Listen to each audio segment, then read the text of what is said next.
Rồi các bạn ơi, Niêm mới vừa biến hình xong rồi, các bạn thấy không? Mình đồ rất là lịch sự ha. Rồi ok, bắt đầu mình tiến hành let's go đi viếng nghĩa trang An Dương mộ cô Sáu nha các bạn.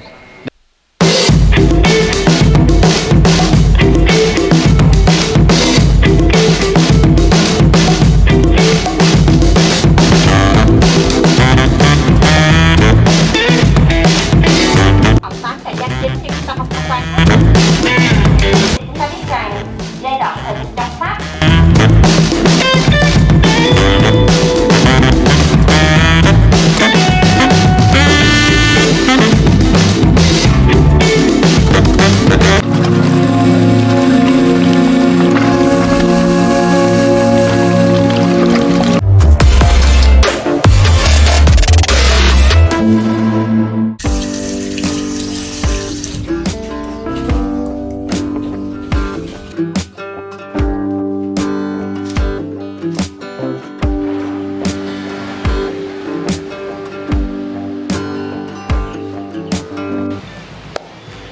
Rồi xin chào các bạn, ngày thứ hai tại Côn Đảo nha các bạn. Thì sáng ngày hôm nay rất là nóng nữa các bạn ơi. Thôi bắt đầu mình ăn sáng rồi bắt đầu Niên sẽ có một hành trình rất là dài chơi cái sáng nay tại Côn Đảo, tại khám phá hết Côn Đảo này ha các bạn. Các bạn đi theo cho Niên thêm buổi ăn sáng ở nhà hàng Spicy như thế nào nha. Tại Côn Đảo thế nào ha.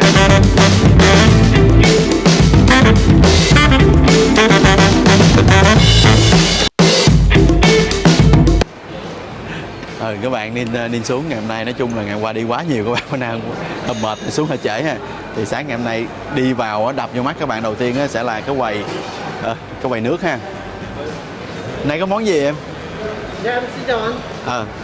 Hôm nay bên này mình sẽ có phở bò và tôm dùm. Phở bò với tôm dùm à? Dạ Làm bằng tôm dùm đi. Dạ rồi, dạ có liền.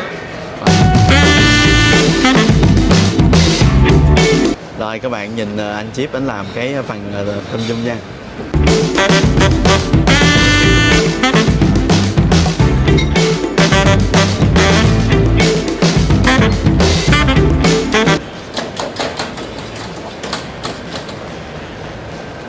Thường là mỗi ngày mình thay đổi món hay là sao em? Dạ vâng, một ngày mình sẽ có 2 món nước và mình thay đổi theo ngày.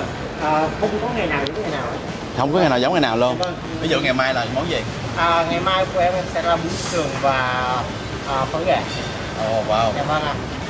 Để cho khách của mình có nhiều sự thay đổi và sự lựa chọn. Cũng để cho khách hàng mình biết được. Vậy hả? Dạ vâng, hôm nay em sẽ bật mí cho anh rồi đó. Vậy hả? Dạ vâng. Các bạn ơi, ở đây là người ta mỗi ngày sẽ có 2 món nước khác nhau các bạn, và người ta không có nói trước để cho là bất ngờ ở các bạn. Hôm nay là có món tôm dùm ha, nên thấy cái món tôm dùm khá là bất ngờ. Còn có món phở thì ngày nào hầu như là ở đâu cũng có rồi. Có món tôm dùm này nên thấy khá bất ngờ ở đây.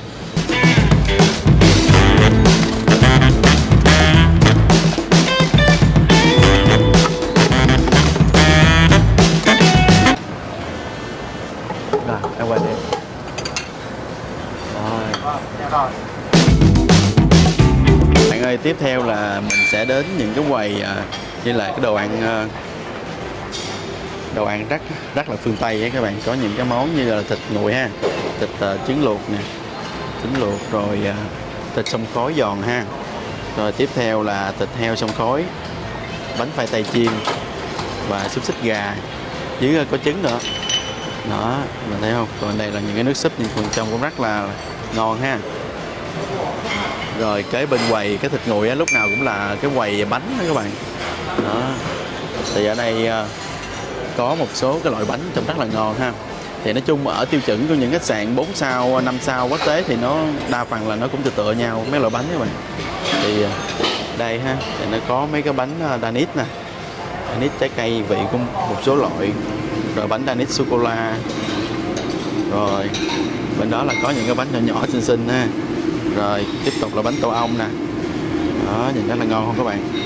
Rồi bánh nướng ha. Rồi mấy cái bánh donut chứ. Donut các bạn ơi. Ở đây có bánh làm mình cho tìm đẹp không các bạn. Đó, rồi bánh sừng trâu ha. Bút xanh ha. Cái bánh sừng trâu này á, vừa rồi Niêm mới thấy cái em Khánh Vi review các bạn, cái bánh này ở bên Paris á, rất là ngon ha. Thì ở đây ta có những cái sốt ăn kèm ha. thì có mứt dâu, mứt dứa, mật ong, mứt cam, sốt cola, và bên đây cũng có một số loại nữa các bạn, rất là nhiều ha. Thì nói chung là ở đây nó là một cái quầy trải dài. Ở đây có lò nướng bánh đó này các bạn, không đó các bạn, cái bánh thì bạn bỏ vô đây nướng, nhìn những gỏi mì nó làm thành những cái hình hài gì vui quá bạn. Ở đây có đời xích được Côn Đảo nữa nè.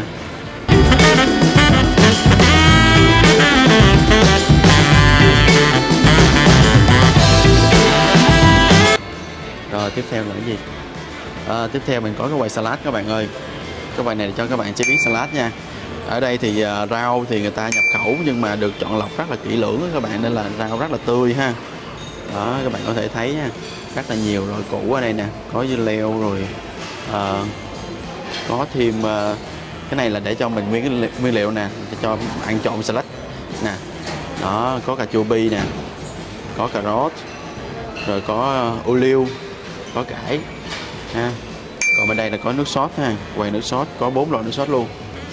Đó thì bên đây là cái quầy đồ ăn khô này các bạn, những cái chả lụa, chả đòn ha, rồi những cái miếng phô mai này thì nhìn thấy trông nó hơi ít các bạn, nhỏ xíu thì tiếp theo là cái quầy gỏi nha, cái quầy gỏi salad khoai tây thịt nguội ha, gỏi đu đủ hải sản nè, hấp dẫn không?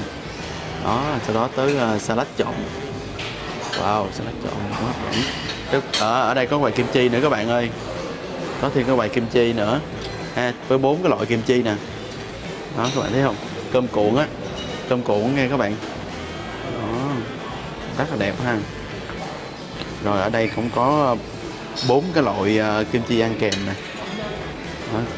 Kim chi thường nè, kim chi cải thảo nè, kim chi gừng nè, rồi 2 loại thôi. Còn ở đây là bồ tạt với xì dầu. Rồi bên đây là trái cây ha. Cái gạo này làm nhiều màu nhìn đẹp quá các bạn. Đó. Bên đây là trái cây đậm chất Việt Nam luôn, đu đủ nè. Đó rồi chanh dây nè. Trời hấp dẫn quá. Rồi mặn.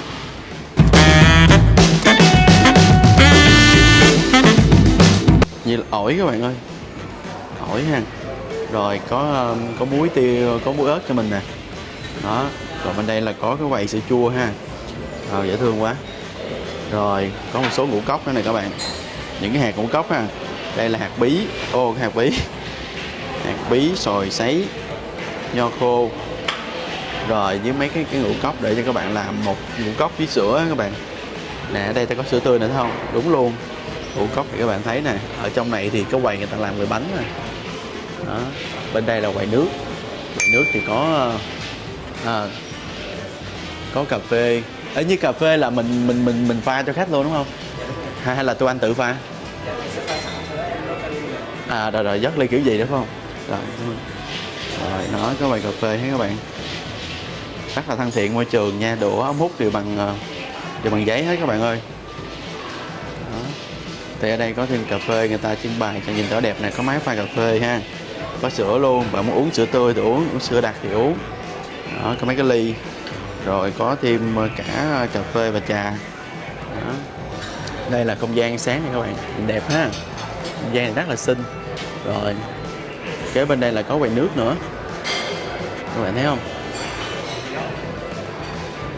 Đó, nước trông rất là xinh ha. Đó. Có cái hoa này hơi giả các bạn, nếu mà được góp ý thì xin góp ý cái hoa này hoa thật chỉ đẹp hơn. Còn ở đây có những cái quầy bánh nữa, bánh bao hấp dẫn ha. Rồi đi tới đâu cũng có món bắp của Việt Nam mình nghe các bạn. Nói chung á, bắp thì một số người nói là nó đồ ăn của tầng lớp bình dân, nhưng mà nên thấy là nhờ có bắp mà là nguồn lương thực của rất là nhiều người á các bạn. Giống như là nên đi Tây Bắc vừa rồi á, là đi Hà Giang á, trời ơi bắp là người ta để trưng đầy nhà luôn á các bạn ơi, ta khô lại, ta để nhà, ta dành ăn cho mùa đông á, tại mùa đông ở trên đó thì chắc nó có lạnh đó các bạn. Ở đậu hũ sốt Tứ Xuyên, ở đây có món đậu hũ sốt Tứ Xuyên, rồi rau củ sốt dầu hào ha. Đó các bạn thấy rất là nhiều món ăn luôn. Đây bò hầm, Hấp dẫn quá các bạn ơi. Nói chung là cái bên đây còn nữa nè. Đó. Bên đây còn rau củ sốt dầu hào tiếp. Nói chung là cái phần bên đây thì nó cũng tương tự thôi. Bên đây có súp nữa. Đúng rồi, nó có cái súp tóc tiên. Tóc tiên nè. Đây là những cái gia vị ăn kèm. Nó có thêm hột vịt muối nè. Cháo trắng ăn với vịt muối. Đúng rồi, cháo trắng ăn với vịt muối. Còn bên đây có cơm chiên. Có cơm chiên nữa này các bạn. Nói chung là nên đi giờ này 8 giờ mấy gần 9 giờ rồi, nhưng mà đồ ăn vẫn còn rất là đầy đủ các bạn. Đó, các bạn nhìn này nha. Người ta lấy nước nè, rất là dễ thương luôn. Rồi ok, bắt đầu nên sẽ tiến hành vào bàn để mà ngồi ăn nha.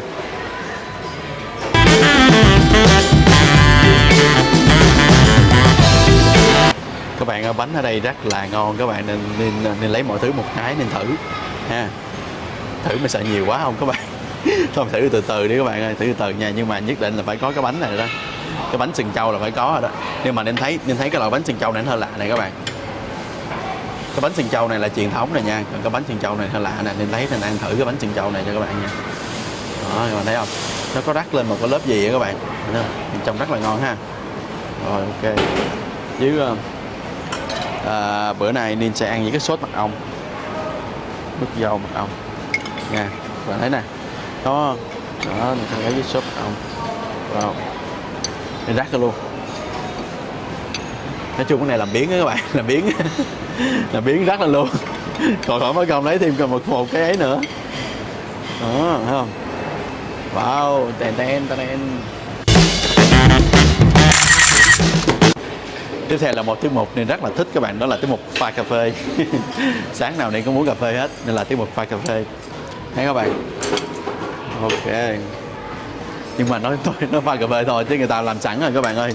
Mình chỉ cần xúc đá vô rồi uống thôi. Không có cần phải làm gì nữa đó. Đó, thấy không?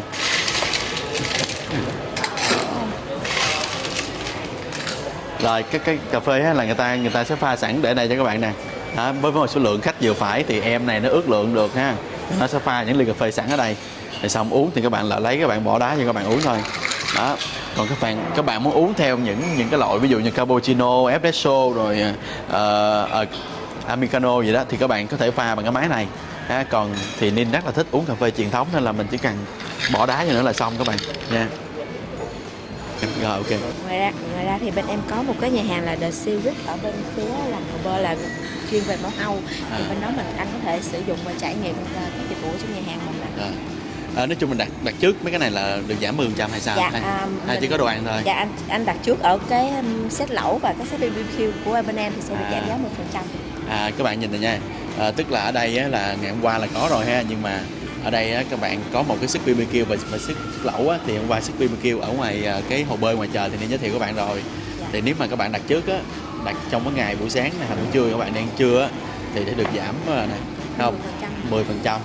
Nó giống như là giảm VAT chứ gì, đúng không? Thì cái giá này là đúng giá này luôn chứ dạ, nữa. giá này là sẽ là 880.000 net, đúng không? Là bao gồm 10% phí VAT và 5% phí phục vụ nữa, đúng không? Dạ đúng rồi. Nói chung là với cái giá này nè là các bạn chỉ cần thêm 5% nữa thôi.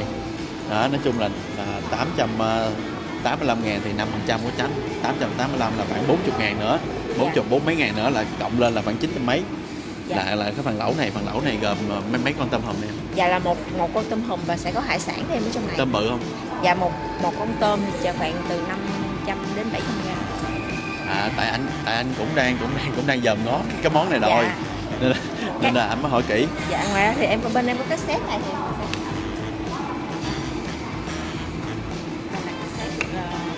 special. Nè, set này cũng là 680.000 cộng, nếu mà anh đặt trước bạn được giảm 10%. Chưa hả?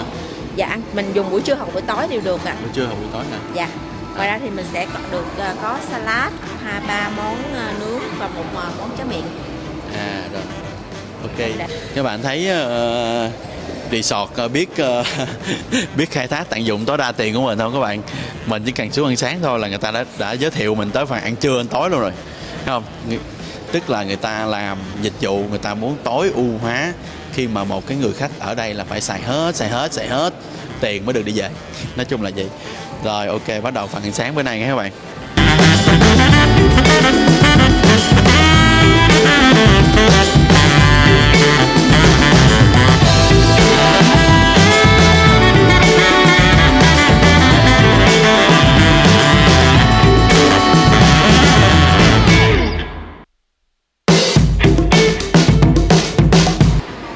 Rồi các bạn nhìn lại một vòng cái món ăn mà Ninh đã đi góp nhặt được ngày hôm nay nghe. Đó, thấy không? Wow, rất là hấp dẫn các bạn ơi nha. Rồi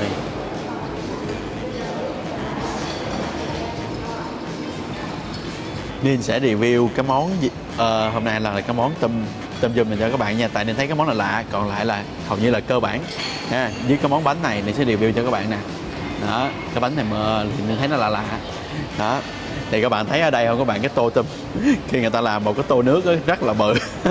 Không giống mấy chỗ khác làm có con nhúm nha, cái tô có con nhúm còn ở đây làm nguyên một tô Nên cầm mà nặng tay luôn các bạn, là nhiều lắm nha. Cái tô này giống như là cái tô bán ở ngoài đường luôn á, hoặc ở ngoài nhà hàng khác luôn á, hay là do Nên quay phim ta nên là cái tô bự quá. Đó, trước mắt phần tôm dùm này. Ồ, cái giá này rất là ngon các bạn. Hôm qua Nên ăn cái bún riêu bà Hai Kim với các bạn, cũng có cái giá này rất là ngon ha, trông rất là sạch mà nó dài, nhìn hấp dẫn không? Đó, tức là các bạn biết sao tại sao mà ngày hôm qua Nên phải tức tốc Nên ăn cái bún riêu bà Hai Kim buổi chiều không các bạn? Tại vì buổi sáng Nên ăn sáng tại khách sạn rồi, nên là Nên muốn cũng có một cái món ăn gì đó gửi đến các bạn, nên là Nên ăn vào buổi chiều hôm qua. Rồi các bạn nhìn vậy nha. Ồ, hấp dẫn không? Quay cận lại cameraman. Đó, các bạn thấy hấp dẫn không? Đó, tôm rùm quá hấp dẫn ha. Ok, rồi bắt đầu mình thưởng thức thôi các bạn ơi. Wow.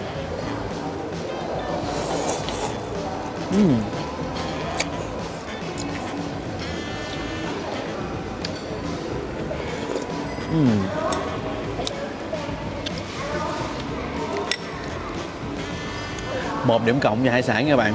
Hải sản là tươi, hải sản này là tươi nha, ăn rất là ngon. Sợ bún thì nó cũng giống như bao sợ bún khác thôi, không có gì để nói. Nhưng mà được cái nước này nó không ngọt quá, mà nó cũng không có cay quá.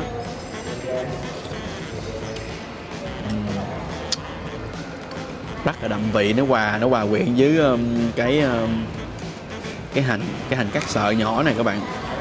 Khi mà các bạn húp vào nó rất là thơm và nồng lên mũi các bạn, ăn rất là cảm nhận rất là cuốn. Còn con tôm đây, ăn từ con tôm giòn.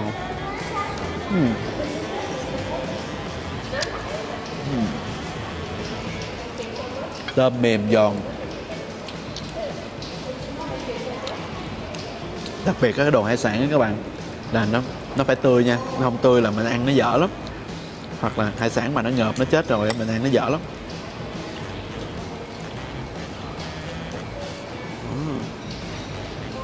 Nói chung là tôm dùm mình nên ăn ở những cái nhà hàng mà của Thái ấy các bạn, thì cái mùi nước này nó đậm hơn, nó cay hơn. Còn ở đây thì chắc là do người ta chế biến nó phù hợp với cái người Việt Nam mình, hoặc là những cái bạn nữ ăn cay không được, nên là ở đây là nước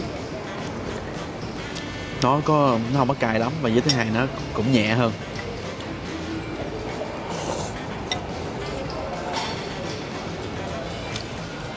Món này nên chấm 7,5 điểm.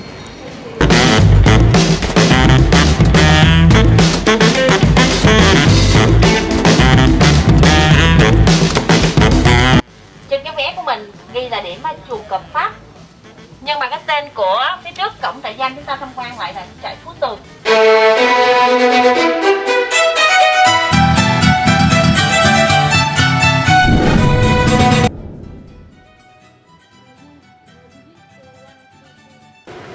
Rồi các bạn ơi, Ninh đã tới trước cái bảo tàng Côn Đảo ha. Thì ở đây là mua vé nha các bạn, ở đây là 50.000 một vé. Nhưng mà có một điều lưu ý với các bạn đó là ở đây là cái giờ nó khác với trên mạng lắm nha các bạn ơi. Cái giờ buổi sáng là tới 9 giờ là hết rồi nha. Từ 7 giờ 30 tới 9 giờ là hết rồi. Buổi chiều bắt đầu từ 14 giờ đến 15 giờ. Nhưng mà lúc Ninh coi trên mạng đó là nó có sức 10 giờ 30 rồi 11 giờ 30 nữa, là nó sai nha các bạn. Cô nói là nó sai, bắt đầu 9 giờ là nó hết rồi. là mỗi một lần vậy đó là người ta sẽ thuyết trình 2,5 tiếng đồng hồ lận, là đi tới 5 điểm ha. Thì mấy bạn cứ qua mỗi điểm là người ta bấm cái vậy nè. Còn nếu điểm nào người ta chưa bấm á, thì buổi chiều các bạn cũng có thể đảo lại cái điểm đó. Rồi bây giờ do là đi tới trễ rồi các bạn, nên là bây giờ phải vô gấp. Rồi vô. Rồi các bạn ơi, đây là trong bảo tàng ha, thì Ninh vừa vào là được bấm rồi, không các bạn thấy không? Ở đây á, là cái đoàn này mới vừa đi cái 5 phút thôi, nhưng mà số lượng là tới 101 người lận. Nên là bây giờ mình bắt đầu mình follow theo cái đoàn để mình xem nha các bạn.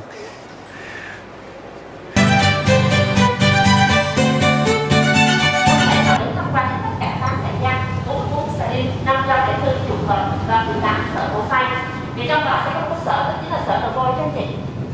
Từ đường sân bay chúng ta về khu vực trung tâm, ở bên tay trái có một cái sở, đó chính là sở Đồ Vôi. Thì hàng ngày tù nhân họ sẽ ngâm mình ở dưới biển nè, lấy những cái mảng san hô đưa về cái lò nung vôi này, đốt ra là vật liệu xây dựng nhà tù của đảo dưới thời trong Pháp. Thì trong quá trình lấy san hô như vậy, có những người tù họ sức khỏe họ không được mạnh, họ ốm yếu, ngâm dưới nước hàng tiếng đồng hồ thì tay chân của tù nhân họ sẽ bị teo cơ. Bên cạnh đó có những mảng san hô, chúng ta biết rằng khi mà bẻ san hô, cái mũ san hô rất độc, không may gặp những con sứa tiết ra cái độc tố thì đứt vào người tù như là sứa lửa đấy, nó sẽ phỏng người. Vì chính vì vậy có những người tù họ sẽ tự hủy hoại thân thể mình để không đi làm công việc mò lấy san hô, một công việc khắc nghiệt ở dưới thời Pháp. Chứ là khi lấy là có nhu cầu giữa trưa nắng hoặc trời nắng trời mưa đêm khuya là người tù phải ra đi lấy san hô, phụ thuộc theo con nước. Và vị trí chúng ta nhìn thấy đây chính là dinh Chúa Đảo, là nơi sống làm việc của 53 đời Chúa Đảo trong suốt 113 năm đấy. Còn vị trí số 1 chính là trại giam xây dựng đầu tiên của thời trong Pháp, đó chính là Ban Một, và sau định Paris đổi tên là trại Phú Hải. Và đây chính là khu chuồng cọp Pháp đấy các chị. Chúng ta quan sát bên trên hệ thống sa bàn để khi chúng ta đến tham quan khu chuồng cọp Pháp đó, chúng ta sẽ dễ dàng hình dung hơn. Chuồng cọp Pháp xây dựng nằm giữa Ban 39 và Ban 31 từ những năm 1935 đến năm 1941. Riêng khu chuồng cọp Pháp thì xây dựng nằm lọt lòng giữa Ban 39 và Ban 3 Phụ. Nhưng sang giai đoạn thời Mỹ Ngụy, để bưng bít cho khu chuồng cọp Pháp thì Mỹ Ngụy cho xây dựng tại vị trí số 5 các anh chị. Đó chính là trại Phú Phong. Hôm nay để sẽ đưa tù nhân đi vào từ cái vị trí của trại Tư, nhưng ngày sau sẽ chuyển ra từ cổng của trại 1 và ngày sau sẽ chuyển ngược vào từ cổng trại 5. Hoặc dùng dùi cui ấn vào cái người tù thì một người tù họ cứ lầm lũi, họ bước đi vào, họ không quan sát, họ không ngước nhìn. 1 đến 10 năm cũng không biết lối đi ra đi vào, kể cả có rất nhiều đòn ra họ điều tra vấn đề chuồng cọp họ cũng không phát hiện được. Và chuồng cọp đã tồn tại 30 năm sau, và nguyên nhân vì sao đoàn nghị sĩ Mỹ phát hiện chuồng cọp Công Sơn thì đến điểm tham quan thuyết minh viên sẽ giới thiệu rõ cho đoàn chúng ta. Và sau khi chuồng cọp Pháp đã bị đập phá thì Mỹ Ngụy gấp rút xây dựng tại vị trí số 7 này là 384 phòng giam, chia làm 4 khu A, B, C, D, E, F và GH. Mỗi khu gồm có 2 dãy và mỗi dãy gồm có 48 phòng giam. Và trại giam này đã mở cửa giải phóng lúc 1 giờ sáng của ngày 1 tháng 5 năm 1975. Và nơi mở cửa cuối cùng chính là khu vực hầm Phong Bò đến 8 giờ 30 sáng của ngày 1 tháng 5 năm 1975. Trưởng Công Sơn và cũng là người đã lập tấm bia tại phần mộ của nữ nô liệt sĩ 36 ngày nay nha. Và tỉnh trưởng cuối cùng chính là Trung tá Lâm Hữu Phương. Khi hay tin Sài Gòn có biến động, ông đã bí mật dùng xe để chở vợ con mình sang khu vực Bến Đầm trốn thoát. Và các anh chị quan sát một số hình ảnh là Cố Vấn Mỹ. Chúng ta biết rằng sang giai đoạn thời Mỹ Ngụy không đứng ra làm chủ đạo mà trao cho hàng cấp tá người quyền làm. Nhưng mà từ một công việc nhỏ đến một công việc lớn thì Cố Vấn Mỹ họ đều trực tiếp nhúng tay vào tham gia khảo sát địa hình để mà xây dựng phi trường của ông, tức là sân bay Côn Đảo ngày nay nè. Là các anh chị đến tham quan một số hình ảnh lối vào bên trong khu chuồng cọp. Đoàn nghị sĩ Mỹ họ đã phát hiện chuồng cọp Công Sơn sau khi mà họ vào bên trong họ.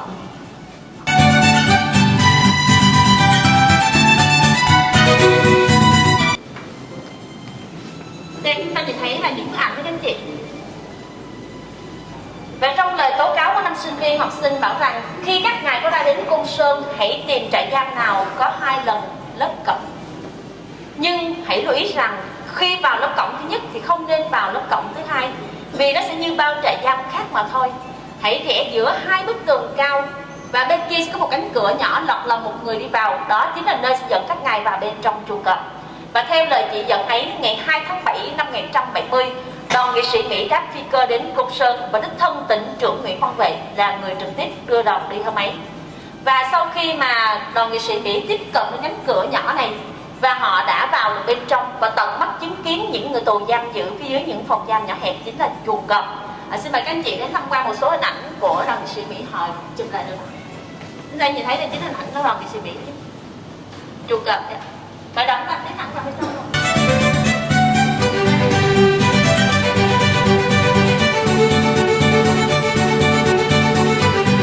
Cao Nguyên Lợi là một trong 5 sinh viên học sinh đã được trả tự do ở Việt và đã tố cáo đoàn nghị sĩ Mỹ.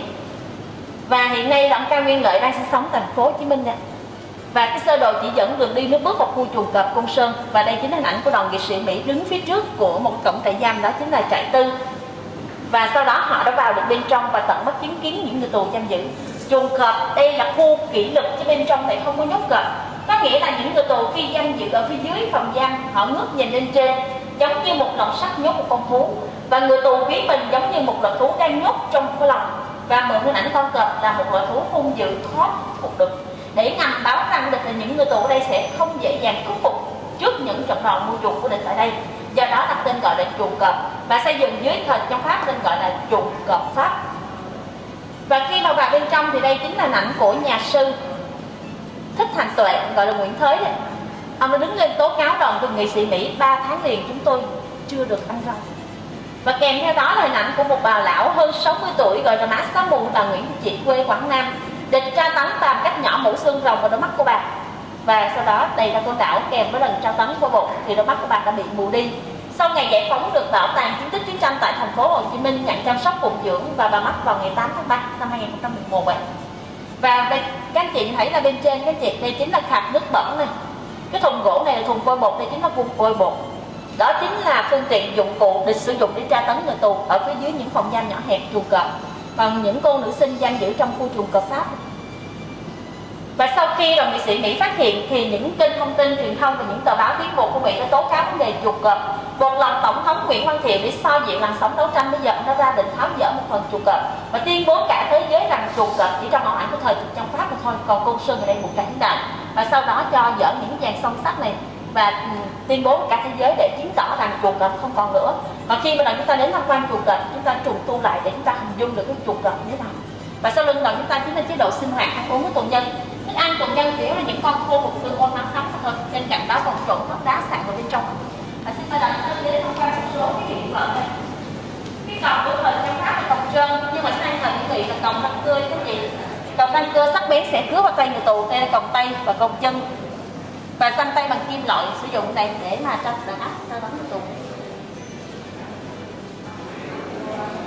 Và do tình trạng vệ sinh tù nhân ở bên trong khám giam nó không thường xuyên tắm giặt thì sẽ sinh ra trong một môi trường ẩm thấp, phòng giam hôi thối thì những con vẹt này sẽ sinh sôi nảy nở. Và đó chính là một trong những con vật đã làm cho tù nhân họ phải ngứa ngáy dễ lỡ khi mà hút máu của người tù ở trong khám giam, cũng không khác gì cai ngục Phật tử. Và quan cảnh một nghĩa trang một số nơi cô đảo như nghĩa trang Hòn Câu, Hàng Keo và Hàng Dương cô đảo đấy. Và khi mà người tù chết đi trong quá trình lao động ngủ say, chết ở đâu địch sẽ vùi ngay tại chỗ chứ họ không tập trung về một nơi. Còn khi đưa ra nghĩa địa Hàng Keo hoặc là nghĩa địa Hàng Dương thì đào một cái hố sơ sài thôi, họ vùi thân xác người tù phía dưới và bên trên đính cái miếng tôn thẻ bài số hiệu tù nhân hoặc số ngày quá cố là những con số chúng ta nhìn thấy trên vách đá vừa rồi đó. Thì lâu ngày trâu bò ra chậm đạp nó sẽ bị mùi mắc dấu vết, hoặc qua bao mùi gió chướng đi qua thì xương tù nhân sẽ lộ trắng xóa trên Hàng Dương cô đảo. Thì lịch sử nhà tù Côn Đảo trải dài trong 113 năm là từ năm 1862 đến năm 1975. Theo số liệu tính có khoảng 200.000 lượt tù nhân bị đày ra Côn Đảo. Và trong số đó có khoảng 20.000 người tù đã vĩnh viễn yên nghỉ trên đất Côn Đảo. Nhưng không phải tất cả đều tập trung ở Hàng Dương, ở Hàng Keo. Nhưng tại nghĩa trang Hàng Dương Côn Đảo vào năm 1992, đồng chí Nguyễn Văn Linh là người đầu tiên đặt viên đá nhân quyền tôn tại nghĩa trang Hàng Dương Côn Đảo. Chỉ tìm thấy 1922 ngôi mộ. Và trong số đó chỉ có 714 phòng mộ có tên.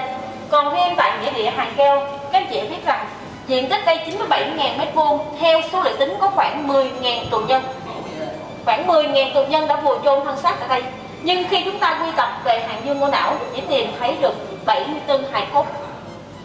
Và chúng ta biết rằng không chỉ một lớp, 5-6 lớp còn phía dưới. Khi các chị đến viếng nghĩa trang Hàng Dương Côn Đảo là nghĩa trang Hàng Dương Côn Đảo khác hẳn với nghĩa trang liệt sĩ bên trong liền. Chúng ta không đào lên chôn lại mà dựa vào những phần mộ đã có sẵn trước đó, đặt bia vàng và đá xanh vào thôi.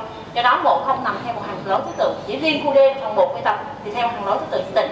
Thì đây chính là những cái miếng tôn thẻ bài tính trên mộ của tù nhân và những người quá cố đấy. Và cũng có lẽ rằng các anh chị trước khi ra Côn Đảo Và trong những cái bài học của mình về nữ hùng liệt sĩ Võ Sáu, hiện nay một số du khách cũng nói rằng cô Sáu chỉ hy sinh vào tuổi đời 16, 17 á. Thực chất là chị hy sinh vào tuổi đời 19. Hiện nay Bảo tàng Côn Đảo đang lưu giữ một sổ kiểm soát tử của địch giai đoạn năm 1948 đến năm 1975, và trong đó có số tù của nữ hùng liệt sĩ Võ Sáu, liệt sĩ Hồ Văn Năm, người hy sinh cùng ngày. Và cái quyển sổ kiểm soát tử màu xanh nằm phía sau lưng đoàn của chúng ta.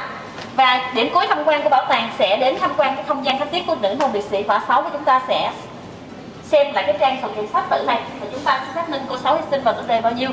Xin mời Đặng Tâm di chuyển tiếp tục chương trình tham quan của mình.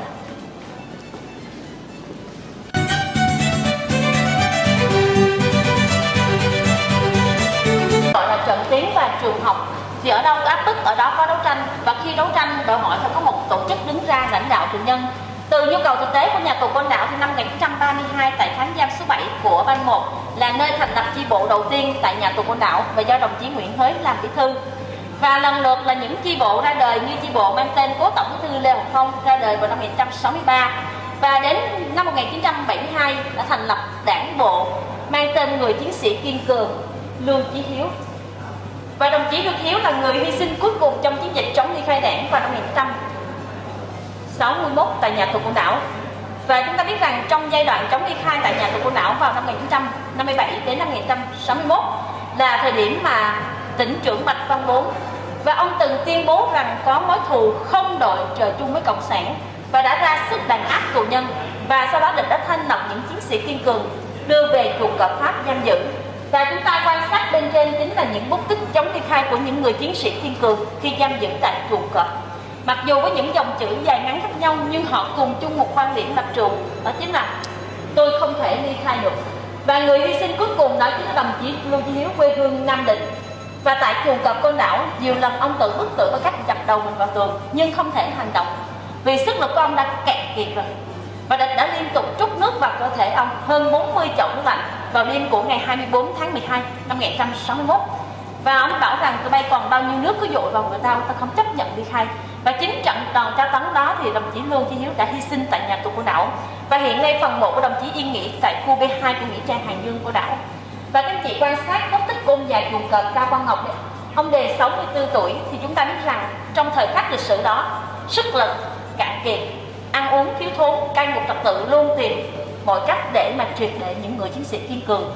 Nhưng đối với ông già chuồng cọp Cao Quang Ngọc này, ông bị tra tấn chết đi sống lại nhưng cũng không chấp nhận cái điều kiện đồng hàng ly khai. Và trận đòn tra tấn vào ngày 27 tháng 3 năm 1961 tại chuồng cọp Côn Đảo cùng với 4 bạn tù của mình, đó chính là đồng chí Ngô Đến, Phạm Thành Trung, Hoàng Chấp, Nguyễn Công Tòng, con Cao Văn Ngọc đã anh dũng hy sinh tại nhà tù Côn Đảo. Và trước khi mà ông Cao Văn Ngọc hy sinh, ông mới nhắn nhủ bạn tù của mình rằng: tôi tên Cao Văn Ngọc, không phải là đảng viên Đảng Cộng sản Việt Nam, nhưng trái tim tôi luôn hoàn toàn thuộc về đảng. Cho đến năm 1998, ông Cao Văn Ngọc đã được nhà nước truy tặng danh hiệu Anh hùng lực lượng dân, phần mộ tập thể tại khu B2 của nghĩa trang Hải Dương của đảo đấy.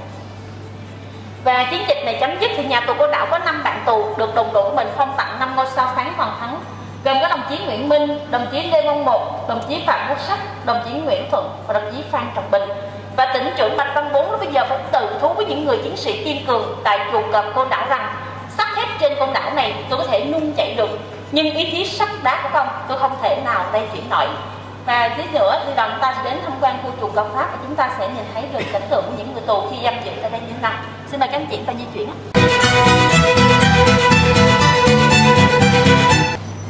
Ở trong nhà tù Côn Đảo thì với chủ trương không để một người tù nào phải ngồi yên, do đó là những người tù họ luôn học mọi lúc và mọi nơi. Và xin giới thiệu các anh chị đây chính là Sa Bàn, nổi dậy về chính quyền tại nhà tù Côn Đảo. Và chúng ta biết rằng là Sài Gòn giải phóng vào ngày 30 tháng 4 năm 1975, thì Côn Đảo giải phóng vào lúc 1 giờ sáng đến ngày 1 tháng 5 năm 1975. Thì khi một quân giải phóng tiến vào Sài Gòn, tỉnh trưởng cuối cùng trên Côn Đảo đó chính là Trung tá Lâm Hữu Phương đã bí mật bỏ trốn. Và cho đến ngày 30 tháng 4 năm 1975, địch cho khóa chặt hết tất cả trại giam trên đảo. Và người tù đóng chắc rằng có lẽ bên trong đất liền có một biến động lớn, thống nhất sẽ mượn ngày quốc tế lao động 1 tháng 5 để thăm dò tình hình như thế nào. Và ngay sáng của ngày 1 tháng 5, chúng ta biết rằng Côn Đảo đã hoàn toàn giải phóng. Nhưng mà trước đó là sáng của ngày 30 tháng 4 năm 1975 đã địch tổ chức cuộc họp liên mịch là do đại úy Phạm Thành Trung chỉ huy phó đặc khu Côn Sơn với âm mưu sẽ thủ tiêu tù chính trị vào giờ phút chót. Nhưng mà cuộc họp chốt họ chưa kịp bàn dứt lời thì hay tin Dương Văn Minh đầu hàng Sài Gòn giải phóng, thì nghị quân ngụy quyền trên đảo hoang mang tháo chạy. Thì trong tình thế bất an như vậy thì linh mục Phạm Nhã Thùy ông mới vận động giáo dân trong họ đạo của mình là không nên di tản, hãy ở lại để giúp tù chính trị. Và biết rằng tại khu vực trại 7 này đang giam giữ một nhóm cán bộ của ta, thì giữa đêm khuya vắng lặng, linh mục Phạm Gia Thụy cùng Lý Kiều Vân Dậu, trưởng ty thanh niên Nguyễn Văn Đồng cùng ông Nguyễn Văn Sơn đến trại giam này và đã đưa tù chính trị ra ngoài làm chủ tình hình. Chấp lấy cơ hội thì tù nhân đã làm chủ tình hình và đi ngược về khu vực trung tâm, mở cửa cho các tháp giam còn lại, và nơi mở cửa cuối cùng chính là khu vực hầm Phân Bò, và đến 8 giờ 30 sáng mới được mở cửa. Và sau khi mà tù nhân làm chủ tình hình, thành lập đạo ủy lâm thời và do đồng chí Trịnh Văn Lâu là bí thư đạo ủy. Và khi mà Côn Đảo nói được thông tin với Đất Liền, mới hỏi rằng Côn Đảo cần Đất Liền chi viện gì không, Đất Liền sẽ chi viện ngay. Đồng chí Trần Trọng Tân ông mới nghẹn ngào trả rằng anh em Côn Đảo chúng tôi đã thiếu thốn rất là nhiều rồi và chúng tôi có thể chịu đựng nhiều hơn nữa. Nhưng điều mong muốn đầu tiên của anh em bấy lâu nay hằng mong ước đó chính là di ảnh Chủ tịch Hồ Chí Minh. Vì vậy vào ngày 4 tháng 5 năm 1975, tàu hải quân V609, V683 cập bến tại Côn Đảo và những người tù đã chờ sẵn để được đón rước chân dung Bác. Và đây chính hình ảnh của tàu quân giải phóng ra tiếp quản Côn Đảo đây. Và hiện nay bảo tàng Côn Đảo đang lưu giữ một trong 500 ảnh tác các chị, và các chị sẽ không quay chân dung Chủ tịch Hồ Chí Minh.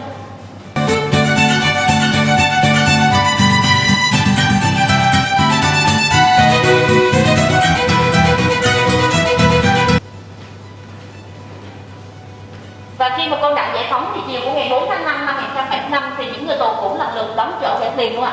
Và chiếc tàu của đầu tiên là ngày 4 tháng 5 năm 1975 thì đây là chân dung và một số cái quyết định di tặng phong tặng anh hùng liệt sĩ sinh ở nhà tù Côn Đảo đấy. Và hiện tại ở Côn Đảo thì nghĩa trang hành hương Côn Đảo thì có tổng cộng là 14 anh hùng liệt sĩ được nhà nước truy tặng danh hiệu. Sau đây xin mời các anh chị đến tham quan không gian tiếp của anh hùng liệt sĩ Võ Sáu.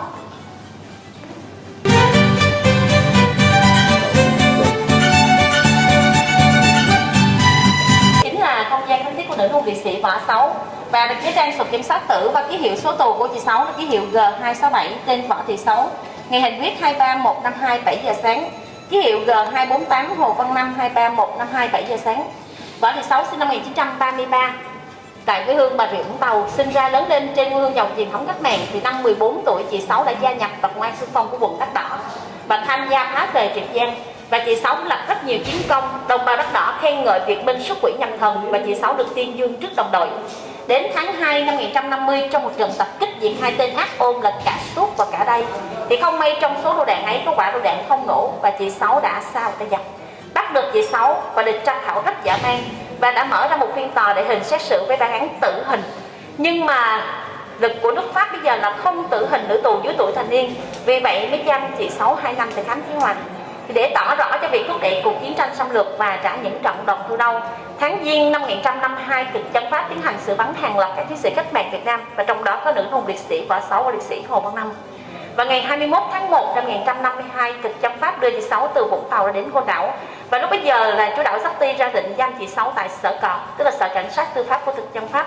Và đến 4 giờ sáng áp giải chị đến văn phòng tên giám thị trưởng để làm thủ tục. Và hàng ngàn trái tim của những người tù tại bên 1 bên 2 họ cũng thổn thức suốt đêm. Và khi nghe bước chân của tên đao phủ áp giải chị ra pháp trường hành hình. Và tại pháp trường chị khẳng định yêu nước chống thực dân Pháp không có tội, mà những kẻ sắp hành hình tôi đây chính là những kẻ có tội. Và chị thanh dũng hy sinh lúc 7 giờ sáng ngày 23 tháng 1 năm 1952 nhằm ngày 27 tháng Chạp. Thì khi ấy chị Sáu đã bước sang tuổi 19 rồi, chứ không phải là 16, 17.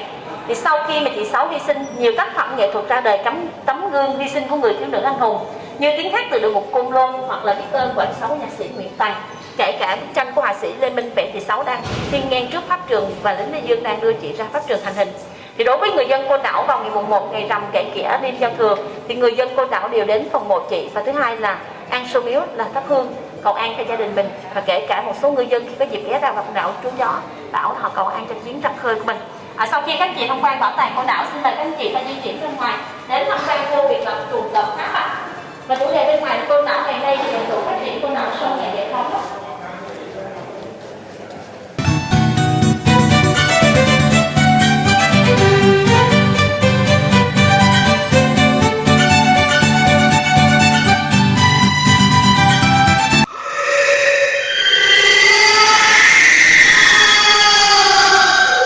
Cộng 8 trại giam chính nhưng chúng ta không tham quan hết được, mà hôm nay chúng ta sẽ tham quan trên cái vé của mình ghi là điểm chuồng cọp Pháp. nhưng mà cái tên của phía trước cổng trại giam chúng ta tham quan lại là trại Phú Tường. Thì đó cũng là một trong những lý do vì sao chúng ta chưa đi vào ngay bên trong khu chuồng cọp Pháp. Và chuồng cọp Pháp thì xây dựng nằm lọt lòng giữa 3 trại giam, và 3 trại giam này đều có những cánh cửa nhỏ lọt lòng một người để đưa vào. Chúng ta nhìn thấy ở góc tường có một cánh cửa đó, nhưng mà cánh cửa đó không qua một trại giam nào hết, nó sẽ chuyển thẳng vào một ngóc ngách mới đưa vào bên trong chuồng cọp. Và chúng ta sẽ quan sát là trại giam này là trại giam Phú Tường, là kiến trúc của thời trong Pháp. Và tiếp đến là một cái trại giam kiến trúc mái tôn xi măng, đó chính là trại giam của thời Mỹ Ngụy xây dựng, đó chính là trại Phú Phong. Và phía bên kia trại Phú Phong đó chính là trại Phú Thọ. Và giờ các anh chị sẽ hình dung rằng là ở bên tay trái của chúng ta chính là trại Phú Thọ, ở bên tay phải là trại Phú Tường, phía trước mặt đoàn chúng ta chính là Phú Phong, và sau lưng chúng ta chính là khu chuồng cọp. Và nằm lòng vòng như vậy thì khi mà chuyển tù nhân đi ra đó này, ngày sau lại ra khối khác, thì người tù họ mất đi phương hướng vị trí, và họ bảo rằng giống như một trận bắt quái đột. Và nguyên nhân vì sao mà đoàn nghị sĩ Mỹ họ phát hiện chuồng cọp Côn Sơn, thì từ làn sóng dư luận đấu tranh cùng với phong trào của tổng sinh viên Sài Gòn đã tìm đến tổng thống Trần Thiện Kim và tướng Nguyễn Lưu Viên, họ tố cáo vấn đề chuồng cọp. Nhưng các vị này phủ nhận cái chuyện chuồng cọp và chuyện học sinh sinh viên giam giữ tại nhà tù Côn Đảo. Nếu như theo danh sách Sài Gòn mà đầy ra Côn Đảo mà có học sinh sinh viên mà không có án tiết bị giam giữ tại chuồng cọp sẽ được trả tự do về đất liền. Và chính cái điều phủ nhận này các vị phải thua trí với 5 sinh viên sau khi mà từ chuồng cọp Côn Sơn trở đất liền, họ đã tố cáo đoàn nghị sĩ Mỹ. Và do sự quen biết giữa nhà báo Mỹ Dunlop và Tom Hopkins, và khi mà họ sang Việt Nam này thì họ đã được 5 sinh viên học sinh tố cáo vấn đề chuồng cọp. Và bên cạnh đó là nhà báo Mỹ Dunlop qua sự quen biết đã đưa mẹ ông Cao Nguyên Lợi ra thăm con trai của mình. Thì trong một lần trở về khám giam, để trước khi mà ngày hôm sau ra từ giả mẹ mình, thì ông Cao Nguyên Lợi mới ghi một chiếc khăn tay và ký hiệu một ở trong cốc. Và khi mà trao cho mẹ của Cao Nguyên Lợi thì khi mà bà trở về Sài Gòn đã trao lại cho người yêu của ông Cao Nguyên Lợi, chính là cô Tô Thị và cũng là vợ con sau này. Sau khi mà nhận được chiếc khăn tay thì cô Tô Thị đã dịch ra được tên của 5 sinh viên học sinh. Thì theo lời hứa đó, trong danh sách trả ngẫu nhiên thì có 5 sinh viên học sinh đã được trả tự do về liền vào ngày 24 tháng 5 năm 1970. Sau khi mà họ trở về Sài Gòn thì họ không về nhà của mình vì sợ rằng nếu mà về nhà sẽ bị bắt trở lại. Thì 5 sinh viên học sinh này được sự giúp đỡ của nhà báo Mỹ Dunlop đến khách sạn để tố cáo đoàn nghị sĩ Mỹ. Thì đoàn nghị sĩ Mỹ này họ sang Việt Nam, họ điều tra khoản tiền viện trợ nhân quyền của miền Nam Việt Nam. Và sau khi 5 sinh viên học sinh này gặp đoàn nghị sĩ Mỹ, họ mới tố cáo vấn đề sự thật chuồng cọp. Nhưng các vị này lại chất vấn các anh rằng không phải chúng tôi không nghe nói đến vấn đề chuồng cọp, đã cử người ra đây điều tra dò xét, nhưng được biết Côn Sơn là một trại kiến đạo, đời sống của những người tù luôn được đặt lên hàng đầu. Các anh nói chuồng cọp Côn Sơn này dã man là như thế nào? Nếu như sự việc này không phải là sự thật, các anh chịu trách nhiệm gì? 5 sinh viên mạnh dạn họ trả lời rằng tính mạng của chúng tôi dám đến đây thì tính mạng của chúng tôi sẽ chịu trách nhiệm. Và thêm phần thuyết phục, các anh đã cởi áo mình ra, vết thương vẫn còn hằn trên da thịt của các anh. Kèm theo đó một bản tường trình và sơ đồ chỉ đường đi nước bước vào khu chuồng cọp Côn Sơn. Và trước khi họ ra về thì họ dặn với đoàn rằng nếu các ngài có đã đến Côn Sơn không nên xa cả việc tuần vui chơi, và cũng đừng để ý tên gọi của trại giam, vì tên gọi này sẽ thay đổi theo thời gian, nó sẽ bị xáo trộn tên gọi. Mà hãy tìm trại giam nào có 2 lần lớp cổng, nhưng hãy lưu ý rằng khi vào cái lớp cổng thứ nhất thì không nên vào lớp cổng thứ hai, vì nó sẽ như bao trại giam khác mà thôi. Các ngài hãy rẽ giữa 2 bức tường cao và bên kia có một cánh cửa nhỏ lọt lòng một người đi vào, đó chính là nơi dẫn các ngài vào bên trong chuồng cọp. Thì theo lời chỉ dẫn của 5 sinh viên học sinh, ngày 2 tháng 7 năm 1970, đoàn nghị sĩ Mỹ đáp phi cơ đến Côn Sơn và đích thân tỉnh trưởng Nguyễn Văn Vệ là người trực tiếp đưa đoàn đi. Thì ngay trưa hôm đó, đoàn đến ngay vị trí chúng ta đang dừng chân và đã quan sát trại giam có 2 lần lớp cổng theo lời diễn tả của 5 sinh viên học sinh. Và họ đã bước chân vào cái lớp cổng thứ nhất, nhưng ngặt nổi bây giờ có 2 cái lối rẽ, không biết là rẽ trái hay rẽ phải. Mà đưa sơ đồ ra xem thì lộ ngay tính chất của đoàn đang đi điều tra. Thì trong đoàn mới hỏi tỉnh trưởng Nguyễn Văn Vệ rằng là ngài tỉnh trưởng nghe nói rằng tại trung tâm cải huấn của ngài là thường xuyên cho tù nhân ra ngoài trồng rau xanh để cải thiện ăn ngày, có đúng thật như vậy không? Và cũng tính chất khoe khoang thì tỉnh trưởng Nguyễn Văn Vệ bảo rằng có chứ. Nếu các ngài không tin, theo tôi thì vô tình chính câu hỏi này đã đưa đoàn nghị sĩ Mỹ vào bên trong. Và điều gì sẽ bật mở từ cánh cửa bí mật tại khu vực vườn rau? Hôm nay đoàn chúng ta trong ngày của đoàn nghị sĩ Mỹ kiểu mới, chúng ta sẽ khám phá câu chuyện chuồng cọp Côn Sơn. Nhưng lưu ý rằng là chúng ta đi tập trung, không đánh lẻ nha các chị. Mời đoàn chúng ta đi vào ạ.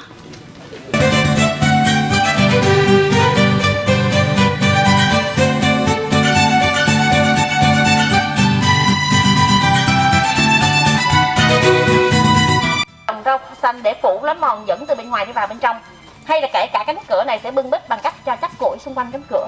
Vì vậy khi mà đoàn nghị sĩ Mỹ họ đến đây thì họ nhìn thấy một vườn rau xanh tươi tốt nhưng không có một lối mòn nào để dẫn qua. Để kéo dài thời gian quan sát xem còn lối đi nào khác ngoài lối đi này hay không, thì trong đoàn mới hỏi tỉnh trưởng Nguyễn Văn Vệ. Nhưng câu hỏi này cũng chỉ là vô tình thôi. Thì trong đoàn nghị sĩ Mỹ họ mới hỏi tỉnh trưởng Nguyễn Văn Vệ rằng là ngài tỉnh trưởng, ngài cho tù nhân trồng rau gì vậy? Thì tỉnh trưởng Nguyễn Văn Vệ có nghĩ rằng đây đoàn nghị sĩ Mỹ không am hiểu gì về rau xanh tại Việt Nam. Văn Vệ trong đoàn nghị sĩ Mỹ này có nhà báo Mỹ Donut, từng sống Việt Nam 11 năm và là kỹ sư canh nông nữa. Thì Donut mới bảo rằng theo tôi được biết, người Việt Nam của các ngài gọi rau này là rau lan chứ không phải là rau muống. Và cũng vô tình trong đoàn ngồi xuống nhặt rau thì cái luống rau chưa kịp bén rễ đã lộ lên trên mặt đất. Họ thầm nói rằng đây chính là lối dẫn vào bên trong chuồng cọp và tiến gần cánh cửa, nói với tỉnh trưởng Nguyễn Văn Vệ rằng ngài có thể mở cửa này để chúng tôi đi vào bên trong hay không. Thì tỉnh trưởng Nguyễn Văn Vệ ông bảo rằng cửa này đang bị chốt bên trong rồi, bây giờ đoàn có muốn đi vào á, xin mời đi ra ngoài, tôi sẽ đưa các ngài đi vào cánh cổng chính. Nếu như mà đoàn nghị sĩ Mỹ nghe lời tỉnh trưởng Nguyễn Văn Vệ thì Nguyễn Văn Vệ sẽ đưa vào cổng của trại Phú Phong hoặc phía bên kia của trại giam Phú Thọ, chứ không thể nào dẫn vào bên trong khu chuồng cọp Pháp. Bắt đầu hai bên có sự giằng co. Bây giờ trưa nắng lắm rồi, chúng tôi không muốn đi đâu cả, ngài hãy tìm cách nào để mở cửa để chúng tôi đi vào bên trong. Thì tỉnh trưởng Nguyễn Văn Vệ theo thói quen khi đi lúc nào trên tay cũng cầm theo một cây can, loại cây ba ton á, cùng với lời dằn vặt bên ngoài. Và ông đã gõ tiếng can vào cửa. Tôi đã nói với các ngài rồi, cửa này muôn đời chốt trái bên trong, mời các ngài đi chỉ cửa chính, các ngài không đi mà làm khó làm dễ. Vô tình tiếng gõ can và lời nói ấy đã làm cho một tên trật tự bên trong nghe loáng thoáng tiếng ngài tỉnh trưởng, cứ nghĩ rằng do sự chậm trễ của mình đứng ở bên trong, chú Đảo đứng bên ngoài học hành tức giận chạy đến bật chốt khóa cửa ra. Và nhân cơ hội này, đoàn nghị sĩ Mỹ họ đã vào bên trong và tận mắt chứng kiến những người tù giam giữ tại những phòng giam nhỏ hẹp chính là chuồng cọp. Và Tom Atkins là một trong những người đứng sau tổng thống Mỹ Clinton đà tạo mối quan hệ giữa Việt Nam và Mỹ.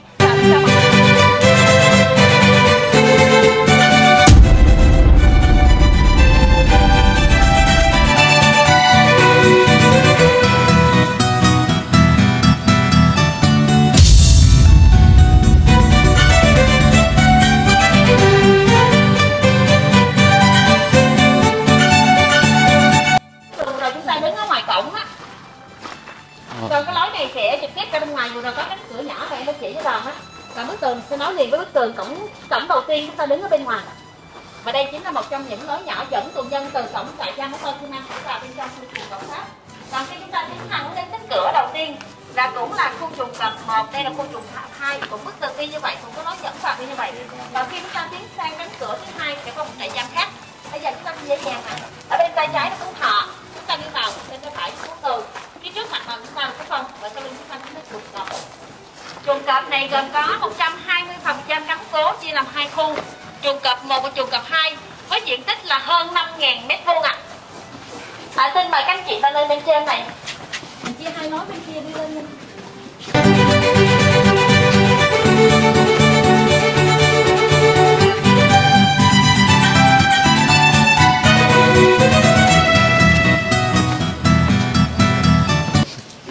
Giống như nhà báo vậy kìa. Phóng viên đến từ VTV. Rồi như các bạn thấy thì ở bên dưới là rất là nhiều cái tù nhân mà có những cái hình ta minh họa lại thôi. Chút xíu nữa chị sẽ nói chi tiết hơn nha các bạn.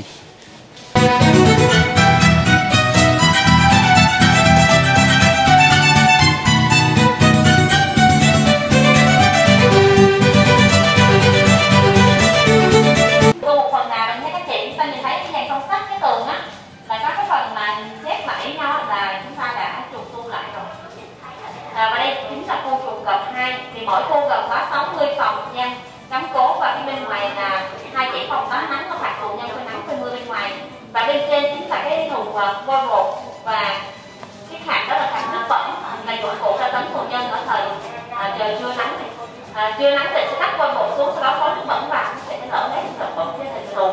Nhưng đến đêm khuya và trời mưa thì sẽ liên tục trút nước lên cơ thể người tù, thì kẻ tay kẻ chân tù nhân sẽ bị lỡ hết ra. Nhưng mà trong phòng giam chỉ cần một tiếng động nhỏ thì sẽ dùng xào nhọn một đầu từ bên trên chọc xuống cơ thể người tù bất cứ lúc nào, chọc đâu cứ nóng hết. Mặc dù với những bức tường dày như vậy thì những người tù họ vẫn luôn tìm mọi cách để liên lạc với nhau ở trong phòng giam. Chỉ cần một cái góc áo, viên sỏi hoặc cái đinh thôi họ gõ bên trên bức tường á, Phòng giam bên cạnh đồng đội giả vờ áp tay vào bên trong để nghe đồng đội truyền tin. Theo cái ước cỡ mật như là một việc nặng, một việc nhẹ, đó chính là chữ A, một việc nặng, hai việc nhẹ chính là chữ B. Tức là họ sẽ quy ước ra. Thì mỗi phòng giam thì trời nắng nóng thì giam giữ là khoảng 2 đến 5 hoặc 7 tù nhân, nhưng mà trời đêm khuya và mùa gió chướng chỉ có 1 đến 2 người tù. Các chị thấy là xong cửa sắt như này và mùa gió chướng nó sẽ lồng lộng, mà quần áo tù nhân cũng rất là hạn chế, một năm chỉ một bộ quần áo thôi, và người tù họ cũng hạn chế mặc quần áo để mà trừ phòng khi họ bệnh. Mà các chị ta di chuyển lên trên ạ. Nắng ở bên trên có bị chứng ra bên trên á, là phạt tù nhân họ phơi nắng phơi mưa bất kể cái hạn bên ngoài.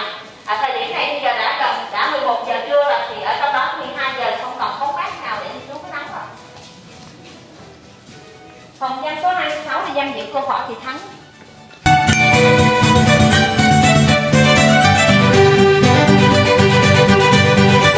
Xin giới thiệu các anh chị, ngoài nơi giam giữ chuồng cọp Pháp thì chúng ta biết rằng giai đoạn thời thực trong Pháp và sang giai đoạn thời Nguyễn Ngụy năm 1957, Nguyễn Ngụy thì 41 nữ tù ra giam giữ tại chuồng cọp Côn Đảo và giam giữ đặc biệt là ở trại 2.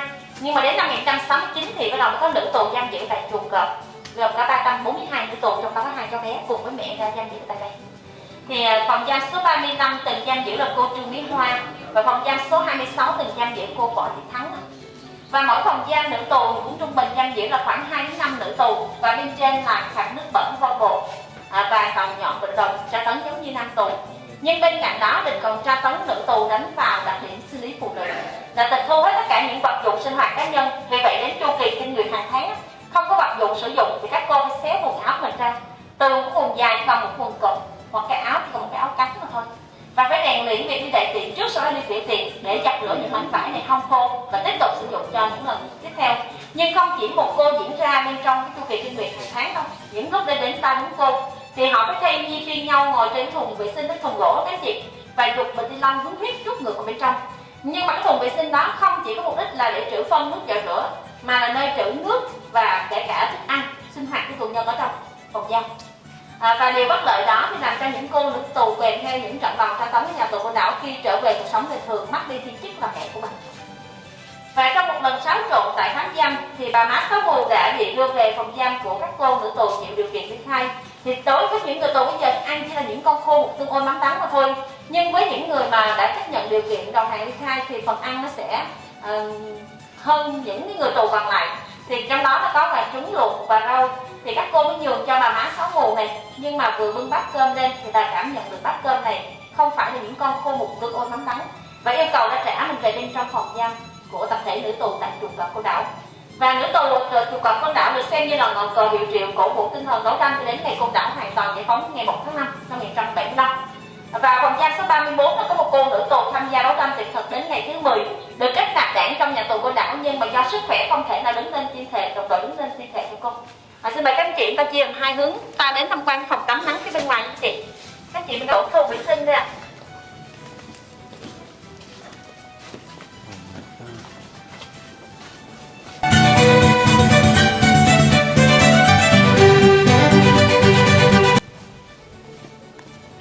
Và các chị thấy là mô hình tù nhân họ đang đi đổ thùng vệ sinh đây, là mục đích của địch là bắt tù nhân đổ thùng vệ sinh tại đây để lợi dụng cái mùi hôi thối giữa trưa nắng nóng hắt ngược bên trong phòng giam để cho tù nhân họ ngửi.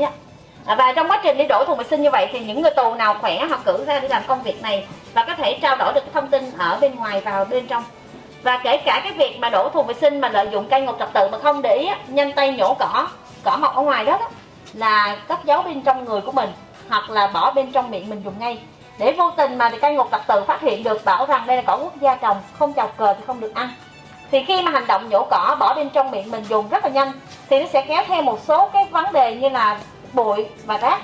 Thì người tù, đối với những người tù họ nghĩ rằng là cỏ già các chị, nó già nên nó dai, nhưng thực chất khi mà nhả ra thì cỏ nó đã lẫn vào những cái mảnh vải mà tù nhân họ xé đi vệ sinh khi mà đổ ở đây. Và kể cả đến giếng nước để kháng rửa qua loa để cây ngục trật tự không để ý thì còn lắng động được những giọt nước đưa vào bên trong để cho bạn tù mình uống, để trong phong trào đấu tranh tuyệt thực 19 ngày 23 ngày.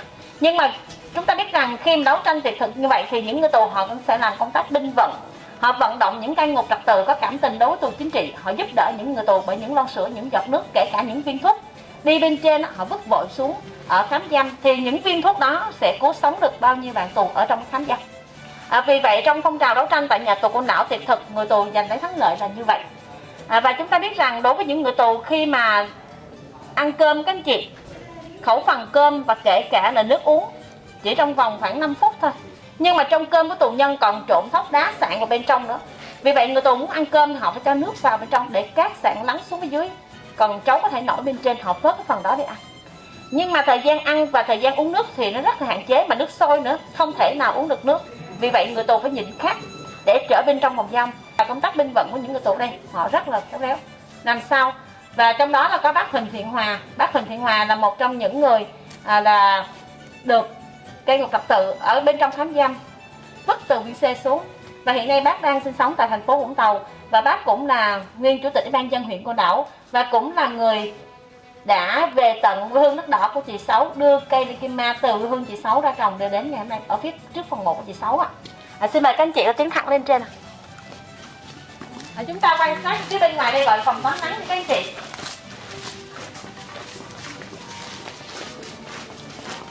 Mỗi khu vực ở đây đều có một cái giếng nước, nhưng mà đối với những người tù khi muốn ra bên ngoài tắm á, là phải chịu điều kiện là vừa tắm nước và vừa tắm roi. Có nghĩa là cây ngục thập tự đứng xung quanh giếng này, họ cầm roi gội gọc dùi cui để mà đàn áp những người tù. Có những người tù họ muốn ra bên ngoài tắm, nhưng mà khi ra bên ngoài chưa tắm được gạo nước nào, đồng đội khi ngược vào bên trong do những trận đòn đánh ngất xỉu, hay là cái chậu múc nước nó không được nguyên vẹn á, khi múc từ dưới đáy múc lên nó không còn bao nhiêu, nó rút lại dưới nước lại rồi. Đây các anh chị nhìn thấy là có một hình tù nhân họ đang nằm ở bên ngoài phòng tắm nắng đó các anh chị.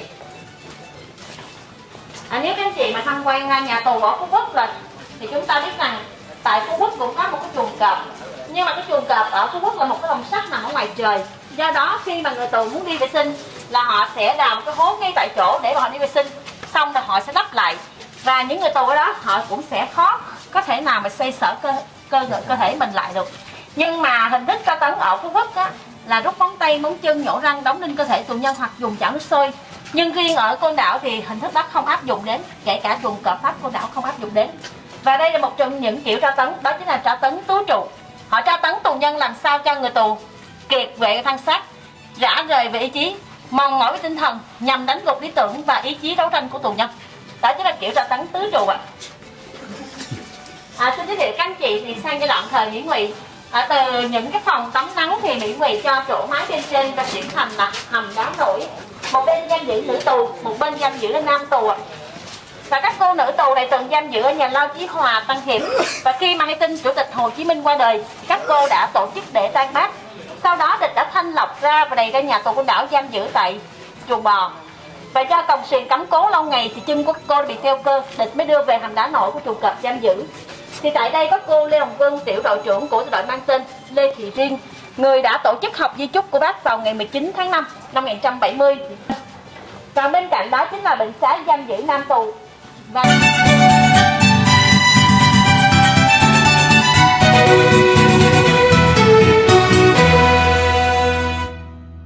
thần đoàn kết và rạn nứt từ bên trong bệnh xá. Nhưng chúng ta biết rằng bệnh xá là một trong những nơi để mà ly gián giữa người tù với nhau. Và chúng ta biết rằng bệnh xá chỉ vào ngồi đó mà chờ chết khi anh không chấp nhận điều kiện đầu hàng ly khai. Tất cả bệnh gì chỉ phát chung một loại thuốc, chính là thuốc ký ninh. Sau đây xin mời các anh chị đã đến tham quan khu chuồng cọp 1 để chúng ta xem lại cái hiện trạng đậm phá và cái vị trí giam giữ của tù nhân. Ở đây chúng ta nhìn thấy là có những người tù họ dành họ gần cửa anh chị, với mục đích là khi mà địch mở cửa ra để tra tấn người tù bên trong, vì người ngồi bên ngoài chính là người gánh đầu tiên.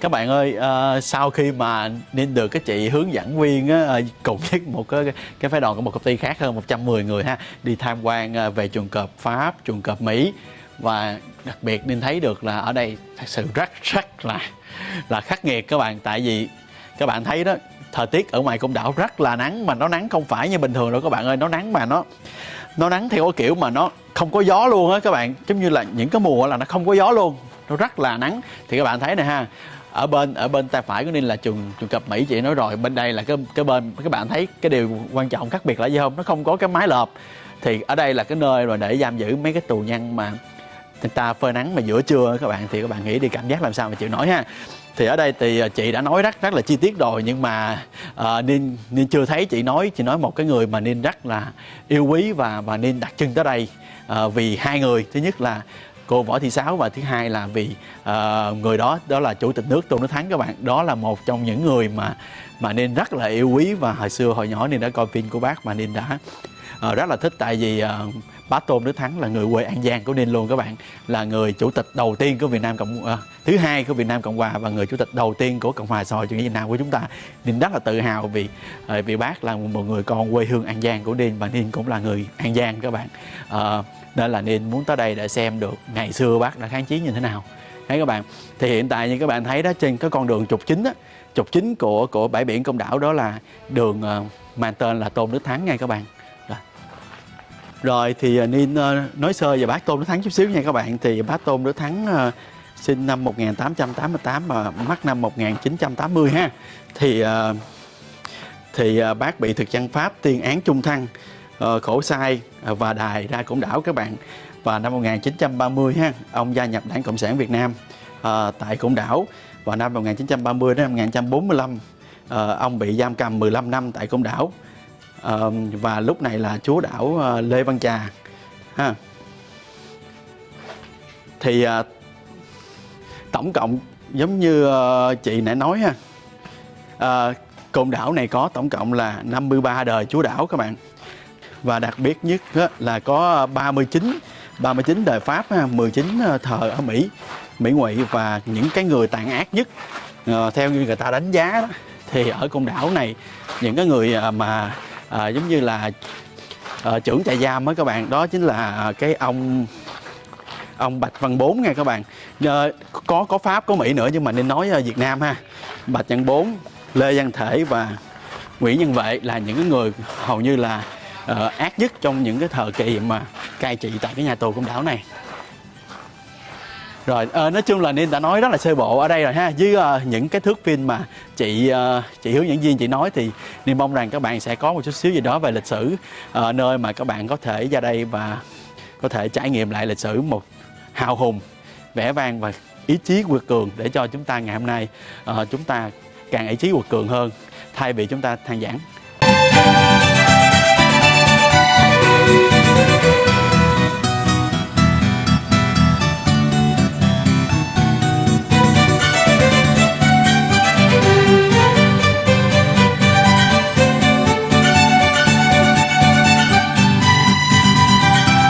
Về nên đi cái chợ Côn Đảo á các bạn, là nên cũng định mua hoa vào viếng nghĩa trang Hàng Dương, đặc biệt là mộ cô Sáu ha.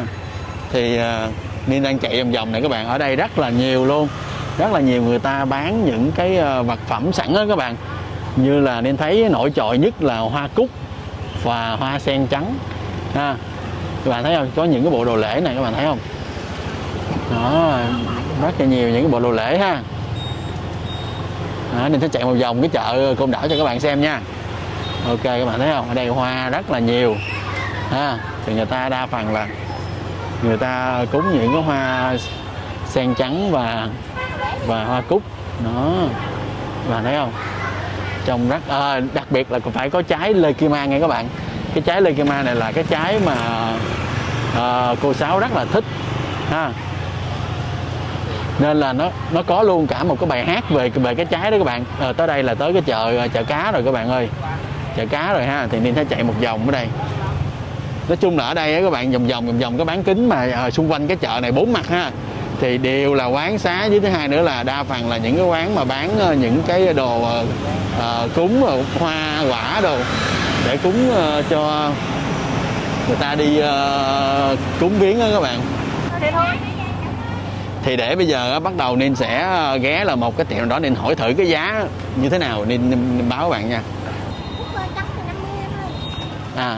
Còn cái hoa sen? Hoa sen thì bông 10.000. Bông 10.000 hả? Đó có không? Sen trắng á hả? Sen trắng á hả? Đâu?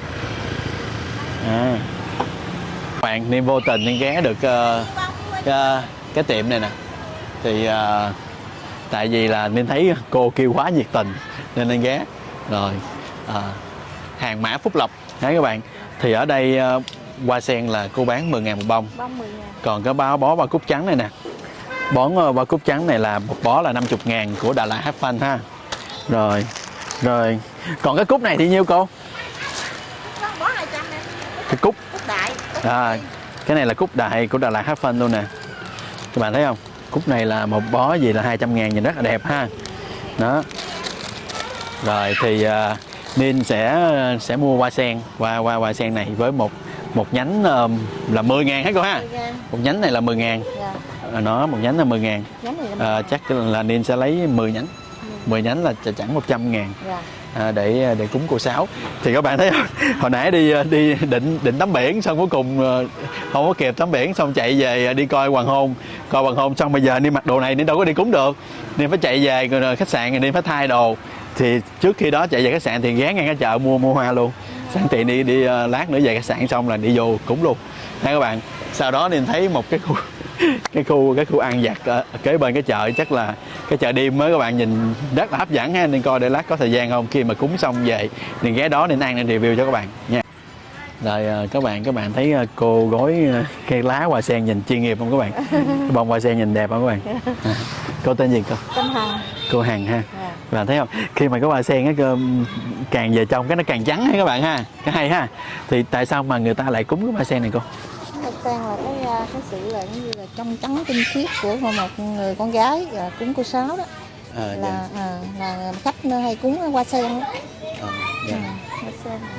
Nếu mà còn nguyên cái bộ vàng mã luôn thì nó gồm những cái gì cô? Nguyên bộ vàng mã luôn là gồm có là như hoa quả, rồi tiền vàng, rồi đồ cô với lại mỹ phẩm. Là đầy đủ luôn. Con thấy đặc biệt là có thêm cái lê kim ma nữa không? Có lê kim ma, tại vì cái lịch sử của cô Sáu đây này các bạn, cái trái lê kim ma này. Các bạn nhìn thấy hấp dẫn, trái này ăn bùi bùi, đúng không cô? Dạ. Ăn nó bùi bùi. Có nếu người miền Nam mình thì gọi là lê kim ma, còn người Bắc thì gọi là quả trứng gà. Quả trứng gà hả? Đó, các bạn thấy không? Đây nè nha. Ăn nó bùi bùi nhưng mà nó có cái mùi đúng không? Mùi đặc trưng. Bạn nào mà ăn không quen thì ăn không được, nhưng mà ăn quen thì rất là ngon. Rất là ngon. Cái bùi ngon lắm. Đó. Đây này các bạn, tôi đi sẽ cho các bạn coi cái bộ vàng mã này nha. Bộ này chắc đầy đủ nhất hả cô ha? Đó, các bạn thấy không? Là gồm có rất là nhiều loại hoa cúc đại nè, hoa sen nè, hoa hồng nè, hoa hồng trắng luôn nha. Nói chung là tất cả mọi thứ đều là trắng hết, cát tường cũng trắng. Có thêm trái lê kim ma, rồi có bộ đèn, có rồi bộ đồ đồng phục, rồi có túi xách, rồi nhang đèn, đầy đủ hết. Như có nước suối nữa phải không cô? Gương lược. Có kẹo nữa. Còn bên đó là cái bộ cúng. Cái bộ mâm này á, các bạn là cúng bên tượng đài nha.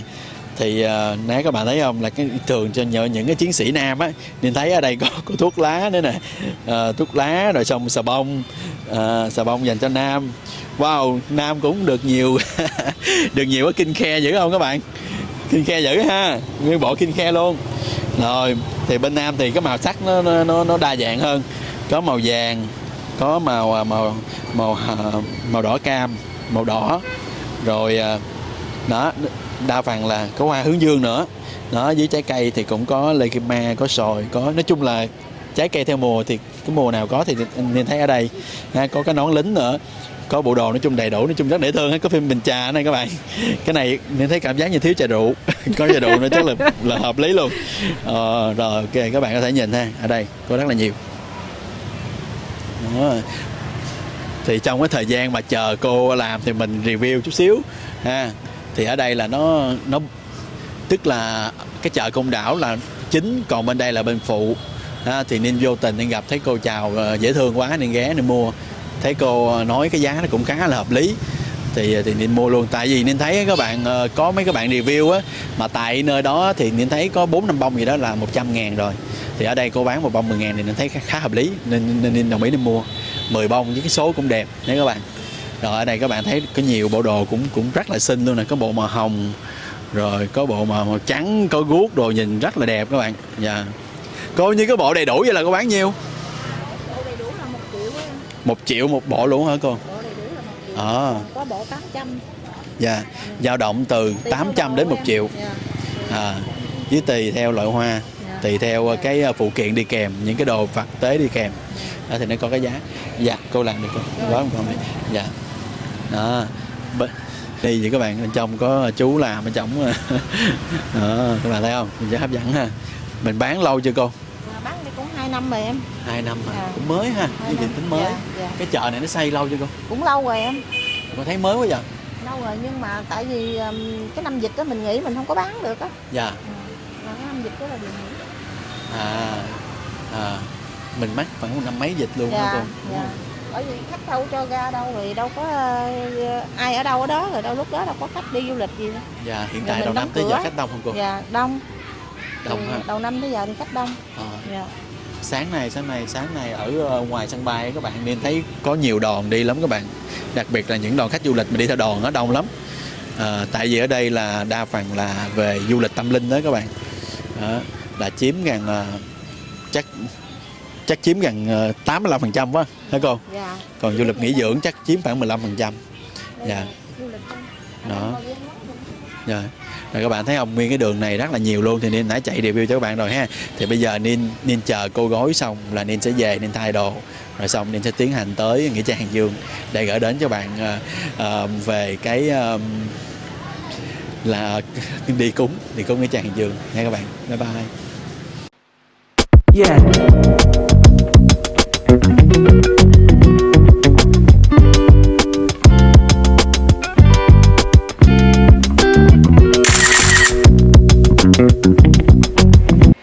Rồi các bạn ơi, nên giờ tới khách sạn ha, nên định đi lên thay đồ nhưng mà tình cờ nên gặp cái buổi buffet tối ngày hôm nay trông khá là xinh các bạn, để nên vô nên review cho các bạn coi nha.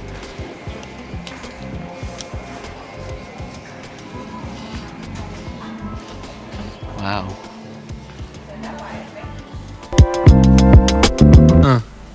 Đây là cái không gian buffet mà hồi sáng hồi chiều nói anh đó phải không? Dạ đúng rồi. Giá vé là nhiêu em? Dạ cái này cũng không phải buffet mà giống như là tụi em bán tiệc nướng. Rồi. Là 680.000 cho một set. Một set này là cho một khách, tuy nhiên em thấy cũng có nhiều khách người ta mua order một set để share cho 2 người à. Một set là gồm bao lớn? Dạ. Một set là mình sẽ đi đủ tất cả các món. Thay vì là mình sẽ có một cái phần salad. Trong phần salad này đặc biệt là mình có thể tự chọn cái loại dressing và các bạn bếp của mình á. Bạn bếp ở đây bạn sẽ trộn cho mình Tiếp theo đó mình sẽ có một cái phần súp kem nghêu. Sau phần súp kem nghêu này mình sẽ có cái phần gỏi cuốn. Sau cái phần gỏi cuốn mình sẽ tiếp tục mình dùng tới một cái cá nướng Sau cá nướng sẽ là một cái khay hải sản nướng. Khay hải sản nướng. Dạ vâng.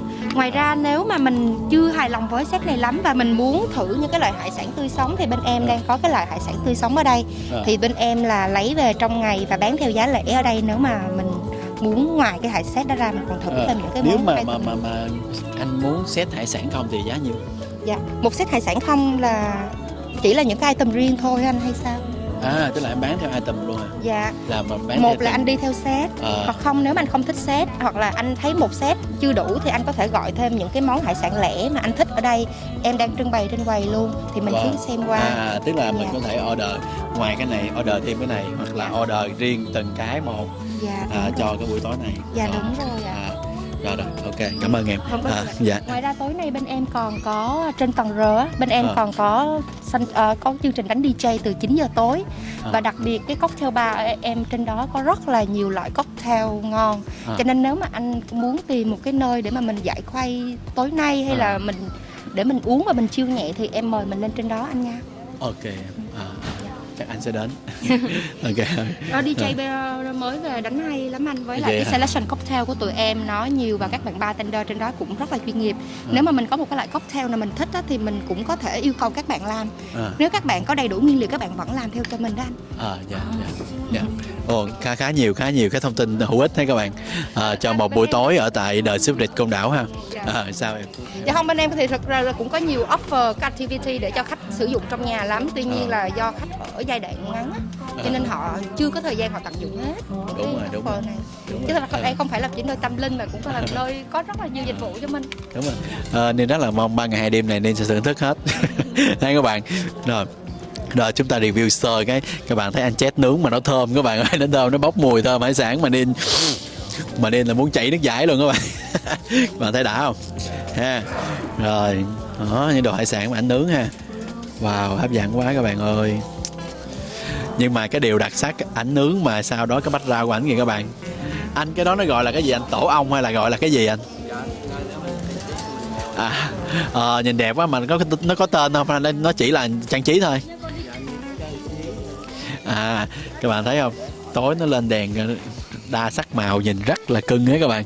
Ở một cái view này mà nướng thì thôi luôn các bạn ơi, nhìn nó đã. Hấp dẫn lắm các bạn ơi, thơm lắm nha, rất là thơm. Đó. Các bạn thấy có anh chip nướng tại nơi này cho các bạn luôn ha. Rồi bên đây là có một cái bạn người ta sẽ nấu rồi ta gói sẵn cho các bạn luôn nè. Đó, thấy chưa? Bên đây là người ta nấu, người ta gói những cái gói cuốn cho các bạn luôn ha. Nhìn bài những cái quầy ta bài trí trông rất là đẹp. Bạn chip cũng rất là đẹp trai ha các bạn. Rất là cao và đẹp trai. Ok ha. Thì bên cạnh đó là có những cái bàn trải dài rồi đi dọc hồ bơi luôn các bạn, cho các bạn ngồi nhìn rất là chill ha. Chill lắm các bạn ơi nha. Thì bây giờ mình sẽ lia một vòng để chúng ta bắt đầu chúng ta đi đi Hàng Dương nha các bạn, chứ bây giờ trễ rồi. Rồi ok đây. Đây có hào rất là lớn ha. Rồi có mực ống con này cũng rất là lớn đó các bạn. Nên nghĩ là chắc 3 con 1 ký á, còn ghẹ này chắc khoảng 4 con 1 ký nè. Còn có sườn ốp sẵn rồi chỉ nướng lên thôi. Có tôm sú này loại là cũng khá là lớn ha. Thì bên cạnh đó cá bóng múa nữa. Này không phải cá bóng múa các bạn ơi.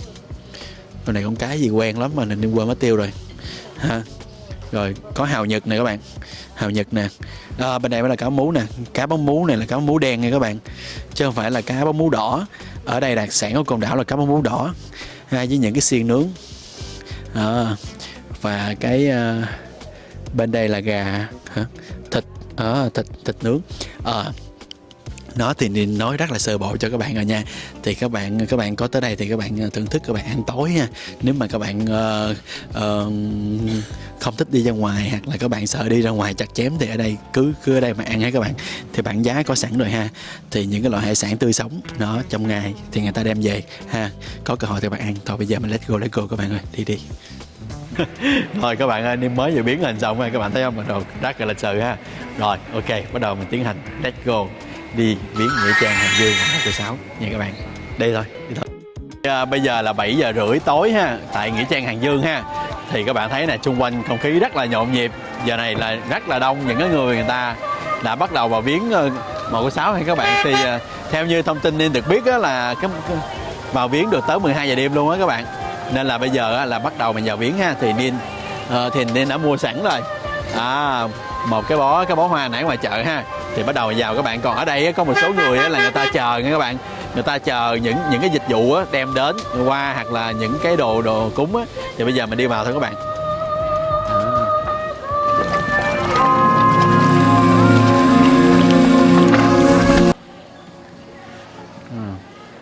Thì khi mà bước vào Nghĩa Trang Hàng Dương á các bạn, là các bạn sẽ gặp một cái cổng chào rất là lớn. Nè, nó có một cái cổng chào rất là lớn. Đó thì nó sẽ để cái chữ rất là đẹp, đó là Nghĩa Trang Hàng Dương. Nó giống như là giống như cái kiểu mấy cái khải hoàng môn á các bạn, mấy cái cửa ngõ làm rất là lớn ở nước ngoài á. Thì ở đây làm có vẻ rất là cao và rộng ha. Thì bước vào ở đây thì theo Niên được biết á, là nó có 4 khu nha các bạn. Thì ở đây có tới 4 khu viếng ABCD.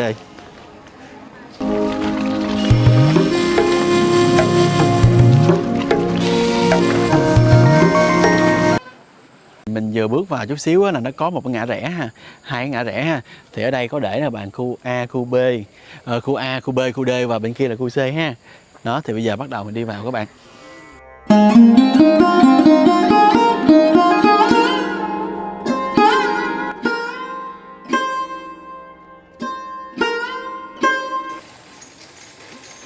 Rồi như các bạn thấy ở bên khu A thì người ta đang cúng viếng rất là nhiều ha các bạn. Thì ở khu A này là các phần mộ từ năm 1945 trở về trước ha. Có mộ của các liệt sĩ cách mạng, đặc biệt là có của cụ Lê Hồng Phong và cụ Nguyễn An Ninh hết các bạn. Đó, như các bạn thấy bên khu A bên tay trái ha. Rồi. Rồi. Ở bên phải của mình đấy các bạn thì sẽ có một cái tượng, cái tượng đài, một cái bia, giống như một cái bia vậy các bạn, là ở đây người ta để là tổ quốc ghi công đó các bạn. Nói chung là hầu như là cái này là biểu tượng để cúng chính tất cả luôn các phần mộ của các liệt sĩ trong này hết các bạn. Thì ở đây có, theo như thống kê á các bạn, từ thời Pháp tới bây giờ luôn á, thì có khoảng là gần 20.000 liệt sĩ đã hy sinh ở đây ha. Và tức là hy sinh rải rác trên cái côn đảo này các bạn, rồi xong là đem về đây để mà tập trung tại cái nghĩa trang Hàng Dương này các bạn. Cái đường cầu thang đi lên trông rất là đẹp các bạn, về buổi tối rất là lung linh các bạn ơi.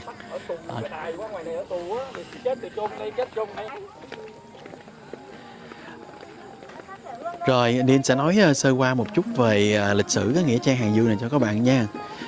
Thì cái ngày 19 tháng 12 năm 1992, nghĩa trang Hàng Dương đã được khởi công xây dựng ha. Cải tạo khuôn viên khoảng 20 ha nghe các bạn, và có tu bổ hàng năm. Nghĩa trang được chia thành 4 khu với 1913 ngôi mộ. Trong đó những cái khu thì Ninh đã nói rồi ha. Thì nghĩa trang Hàng Dương được tôn tạo mới, bố trí một khu vực tổ chức hành lễ rộng rãi. Thì như các bạn đang thấy trước mắt các bạn này ha, thì đang rất là đông các cô chú anh chị em ở đây để người ta cúng vái ha các bạn. Và có một số người thì ta đọc cả những cái tờ trình mà cúng đó các bạn. Tượng đài trung tâm uy nghiêm cao, cái tượng đài này các bạn, nó cao tới 21,6 mét nha. Thiết kế từ hình dáng của các bia mộ và nấm mồ, được ghép từ 144 khối đa chạm khắc các hình tượng quen thuộc của dân tộc Việt Nam. Đó. Đến với nơi này chúng ta sẽ chắc hẳn phải tới thắp nén nhang cho 3 anh hùng đã ngã xuống nha các bạn. Nhìn những ngôi mộ, cho bao nhiêu anh hùng đã ngã xuống ha. Nhìn những ngôi mộ phai màu theo thời gian, ghi ngút hương khói, thực sự khiến bao người rơi lệ.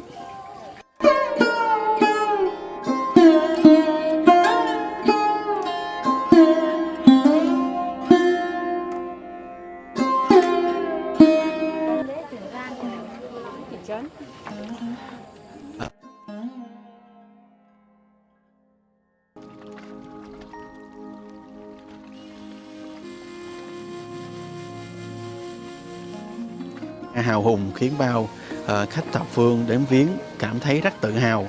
Nơi đây như một nhân chứng sống mãi mãi để cho con lạc cháu hồng nhớ về các anh hùng đã hy sinh cho Tổ quốc hết các bạn. Thì ở đây như các bạn thấy ở bên phải của Ninh nè, đang có một cái chỗ để cho mình tập kết, mình trưng bày những hiện vật ra để là mình làm sắp xếp cho nó ngăn nắp để mình cúng đó các bạn. Đó các bạn thấy không? Đó thì đang làm rất là ngăn nắp để cho cúng nè. Và dưới thứ hai nữa thì người ta cúng xong thì người ta cũng vẫn có thể lấy những cái quà lộc gì đó về lại. Thấy các bạn.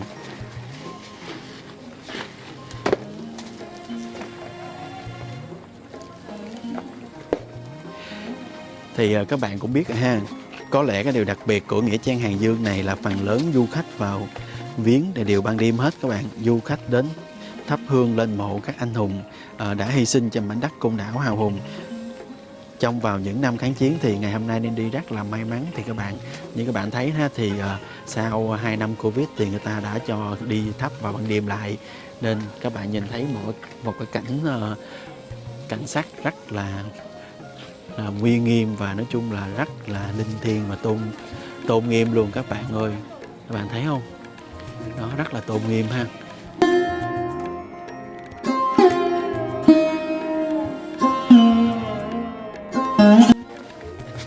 Thì cái thời gian mà hầu như là người ta là đến là khoảng 22 giờ đêm các bạn, ngày càng đông. Các bạn thấy nè ha, bây giờ mới có 7 giờ rưỡi, gần 8 giờ thôi mà đã đông, rất đông rồi. Thì chắc phía sẽ còn đông hơn nữa các bạn. Đèn sáng rọi những lối đi và đài tưởng niệm các anh hùng liệt sĩ. Trước mỗi ngôi mộ đều có một cây đèn nhỏ như ngọn nến lung linh, càng làm cho nghĩa trang Hàng Dương trở nên lấp lánh và huyền ảo.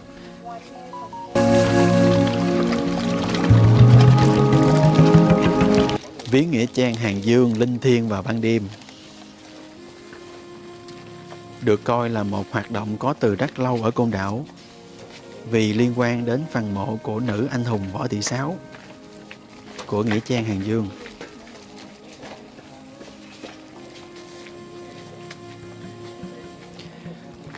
Mỗi ngày có khoảng hơn 2.000 người ra thăm Côn Đảo thì chắc cũng phải 99% đến viếng mộ cô Sáu. Thì chút xíu nữa đây thì mình sẽ qua cái mộ cô Sáu nha các bạn. Thì mình đang ở cái chỗ chính ha, tưởng niệm chung.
Rồi các bạn ơi, sau khi mà mình đi cái tượng đài trung tâm rồi đó các bạn, thì các bạn quay ra lại ha, thì các bạn sẽ đi qua khu B, sẽ là trong cái khu B này đó bạn, trong đó có là 695 ngôi mộ ha, 17 mộ tập thể, trong đó 276 mộ có tên và 419 mộ không tên. Đa phần các ngôi mộ có từ năm 1945 đến năm 1960.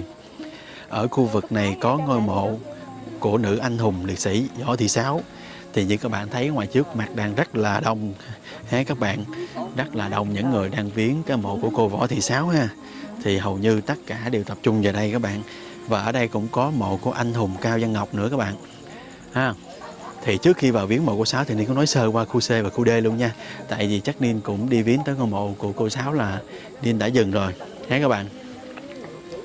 Thì ở khu C gồm có 373 mộ, trong đó có một mộ tập thể, trong đó có 332 mộ có tên và 41 mộ không tên. Hầu hết các ngôi mộ có từ năm 1960 đến năm 1975. Nơi đây có phần mộ của anh hùng Lê Văn Kiệt ha. Rồi tiếp theo là khu D ha các bạn. Khu D thì bao gồm 157 ngôi mộ, trong đó 13 ngôi mộ có tên và 143 ngôi mộ không tên. Đặc biệt những ngôi mộ ở khu D được quy tập từ những ngôi mộ ở Hòn Cao, Hàng Keo ha. Thì như các bạn đã biết ha, trước mắt các bạn đang là ngôi mộ của cô Võ Thị Sáu ha. Thì ở đây các bạn thì cái cô Võ Thị Sáu thì cổ qua đời khi tuổi đời còn rất là trẻ.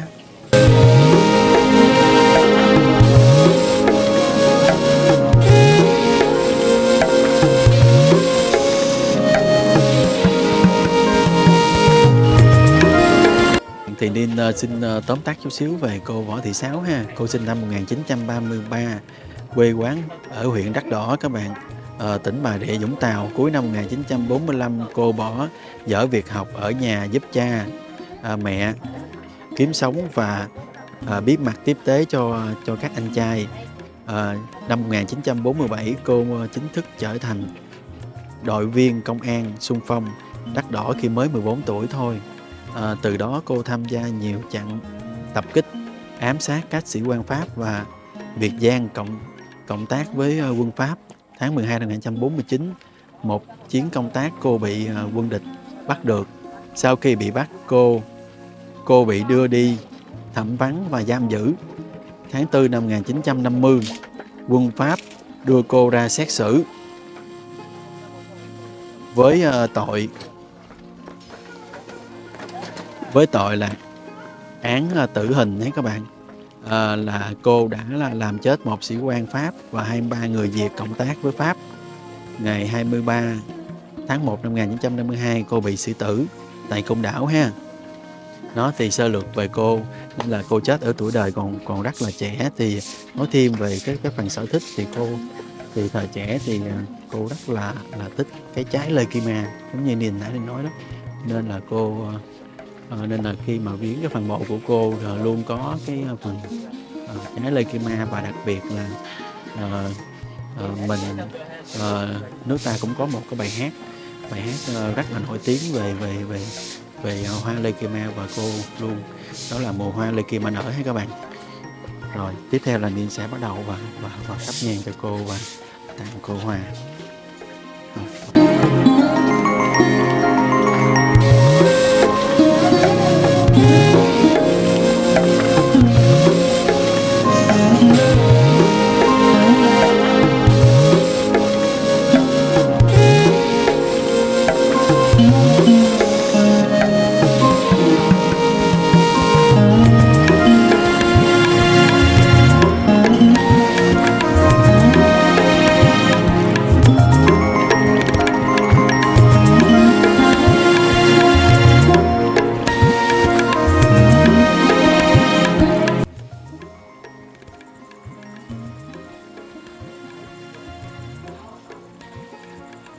Rồi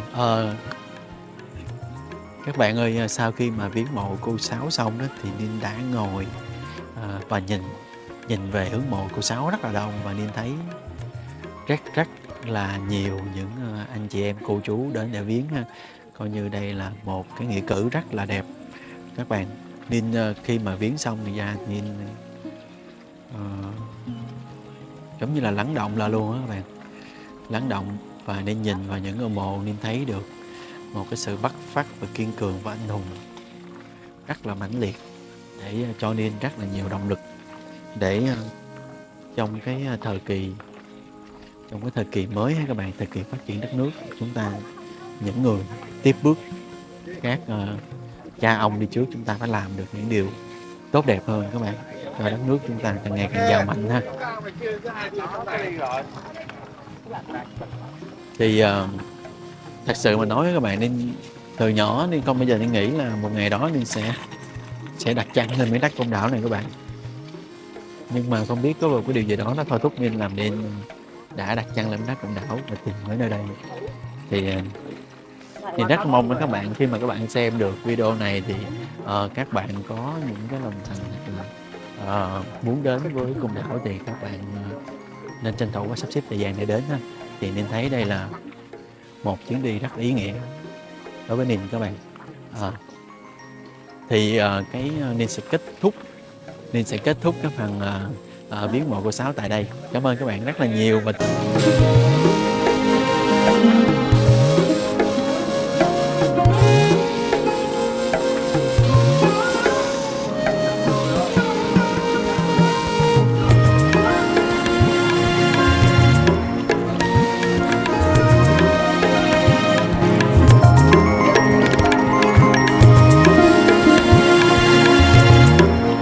rồi các bạn ơi, sau khi mà các bạn đi cái nghĩa trang Hàng Dương xong á các bạn, thì các bạn quay ra ngoài bên tay phải á, thì các bạn sẽ thấy được cái đền thờ Côn Đảo các bạn. Thì nơi đây cái đền thờ này nó có 4 cái gian nhà chính hết các bạn. Thì cái gian nhà chính ở đây á thì là thờ các vị anh hùng ha, các vị anh hùng ở trong nghĩa trang Hàng Dương ở đây ha. Còn ở bên cái phía của Ninh đang đứng đó các bạn, thì các bạn sẽ thấy đó là nơi thờ cô Võ Thị Sáu ha. Thì các bạn thấy này, ở đây thì vừa thờ cô và cũng là vừa trưng bày những cái trang sức, đồ mỹ phẩm, quần áo, rồi có nước hoa nữa các bạn, rồi có tất cả mọi thứ về cô ha. Ở đây của người ta cúng bái cô á các bạn, thì các bạn có thể thấy này ha. Ở đây có ngọc trai, có tủ và có luôn cả những cái vali cho cô đi du lịch ha. Đó, thì các bạn thấy không, rất là nhiều hết các bạn.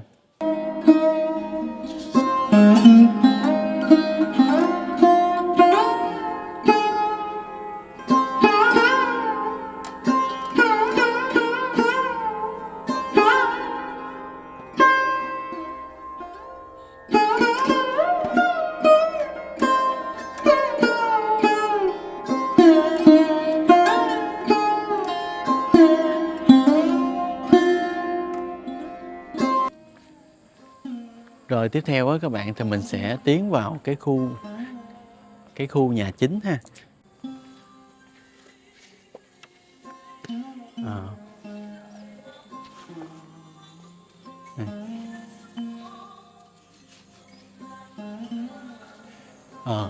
Chính giữa là Bác Hồ ấy các bạn, thì nơi các vị anh hùng ở đây về đây.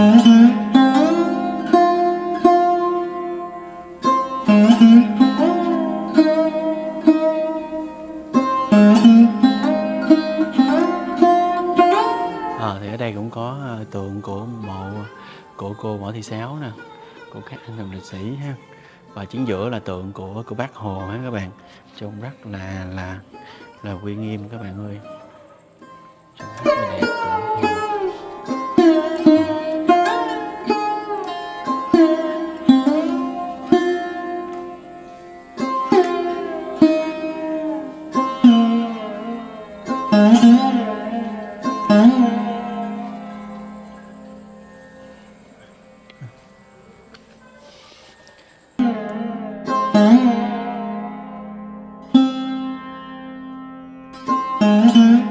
Còn cái gian nhà còn lại á, là nơi trưng bày những hình ảnh ha, của Ninh thấy ở đây, như là những hình ảnh của các mạnh thường quân, rồi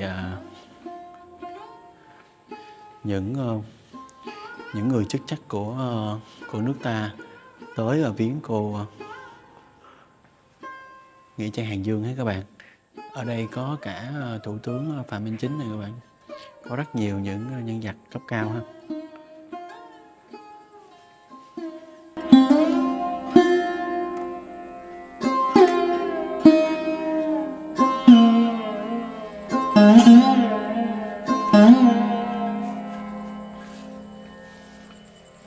Và cuối cùng với các bạn là có một cái chuông rất là lớn, để cho những cái dịp mà lớn đó các bạn, thì ở đây sẽ rung chuông ha. Thì dịp lễ đặc biệt á, thì 3 hồi chuông 9 hồi tiếng đấy các bạn. Thì ở đây các bạn thấy nè, nó có một cái chuông rất là lớn ở đây. Không gian này trông rất là uy nghiêm, sạch sẽ.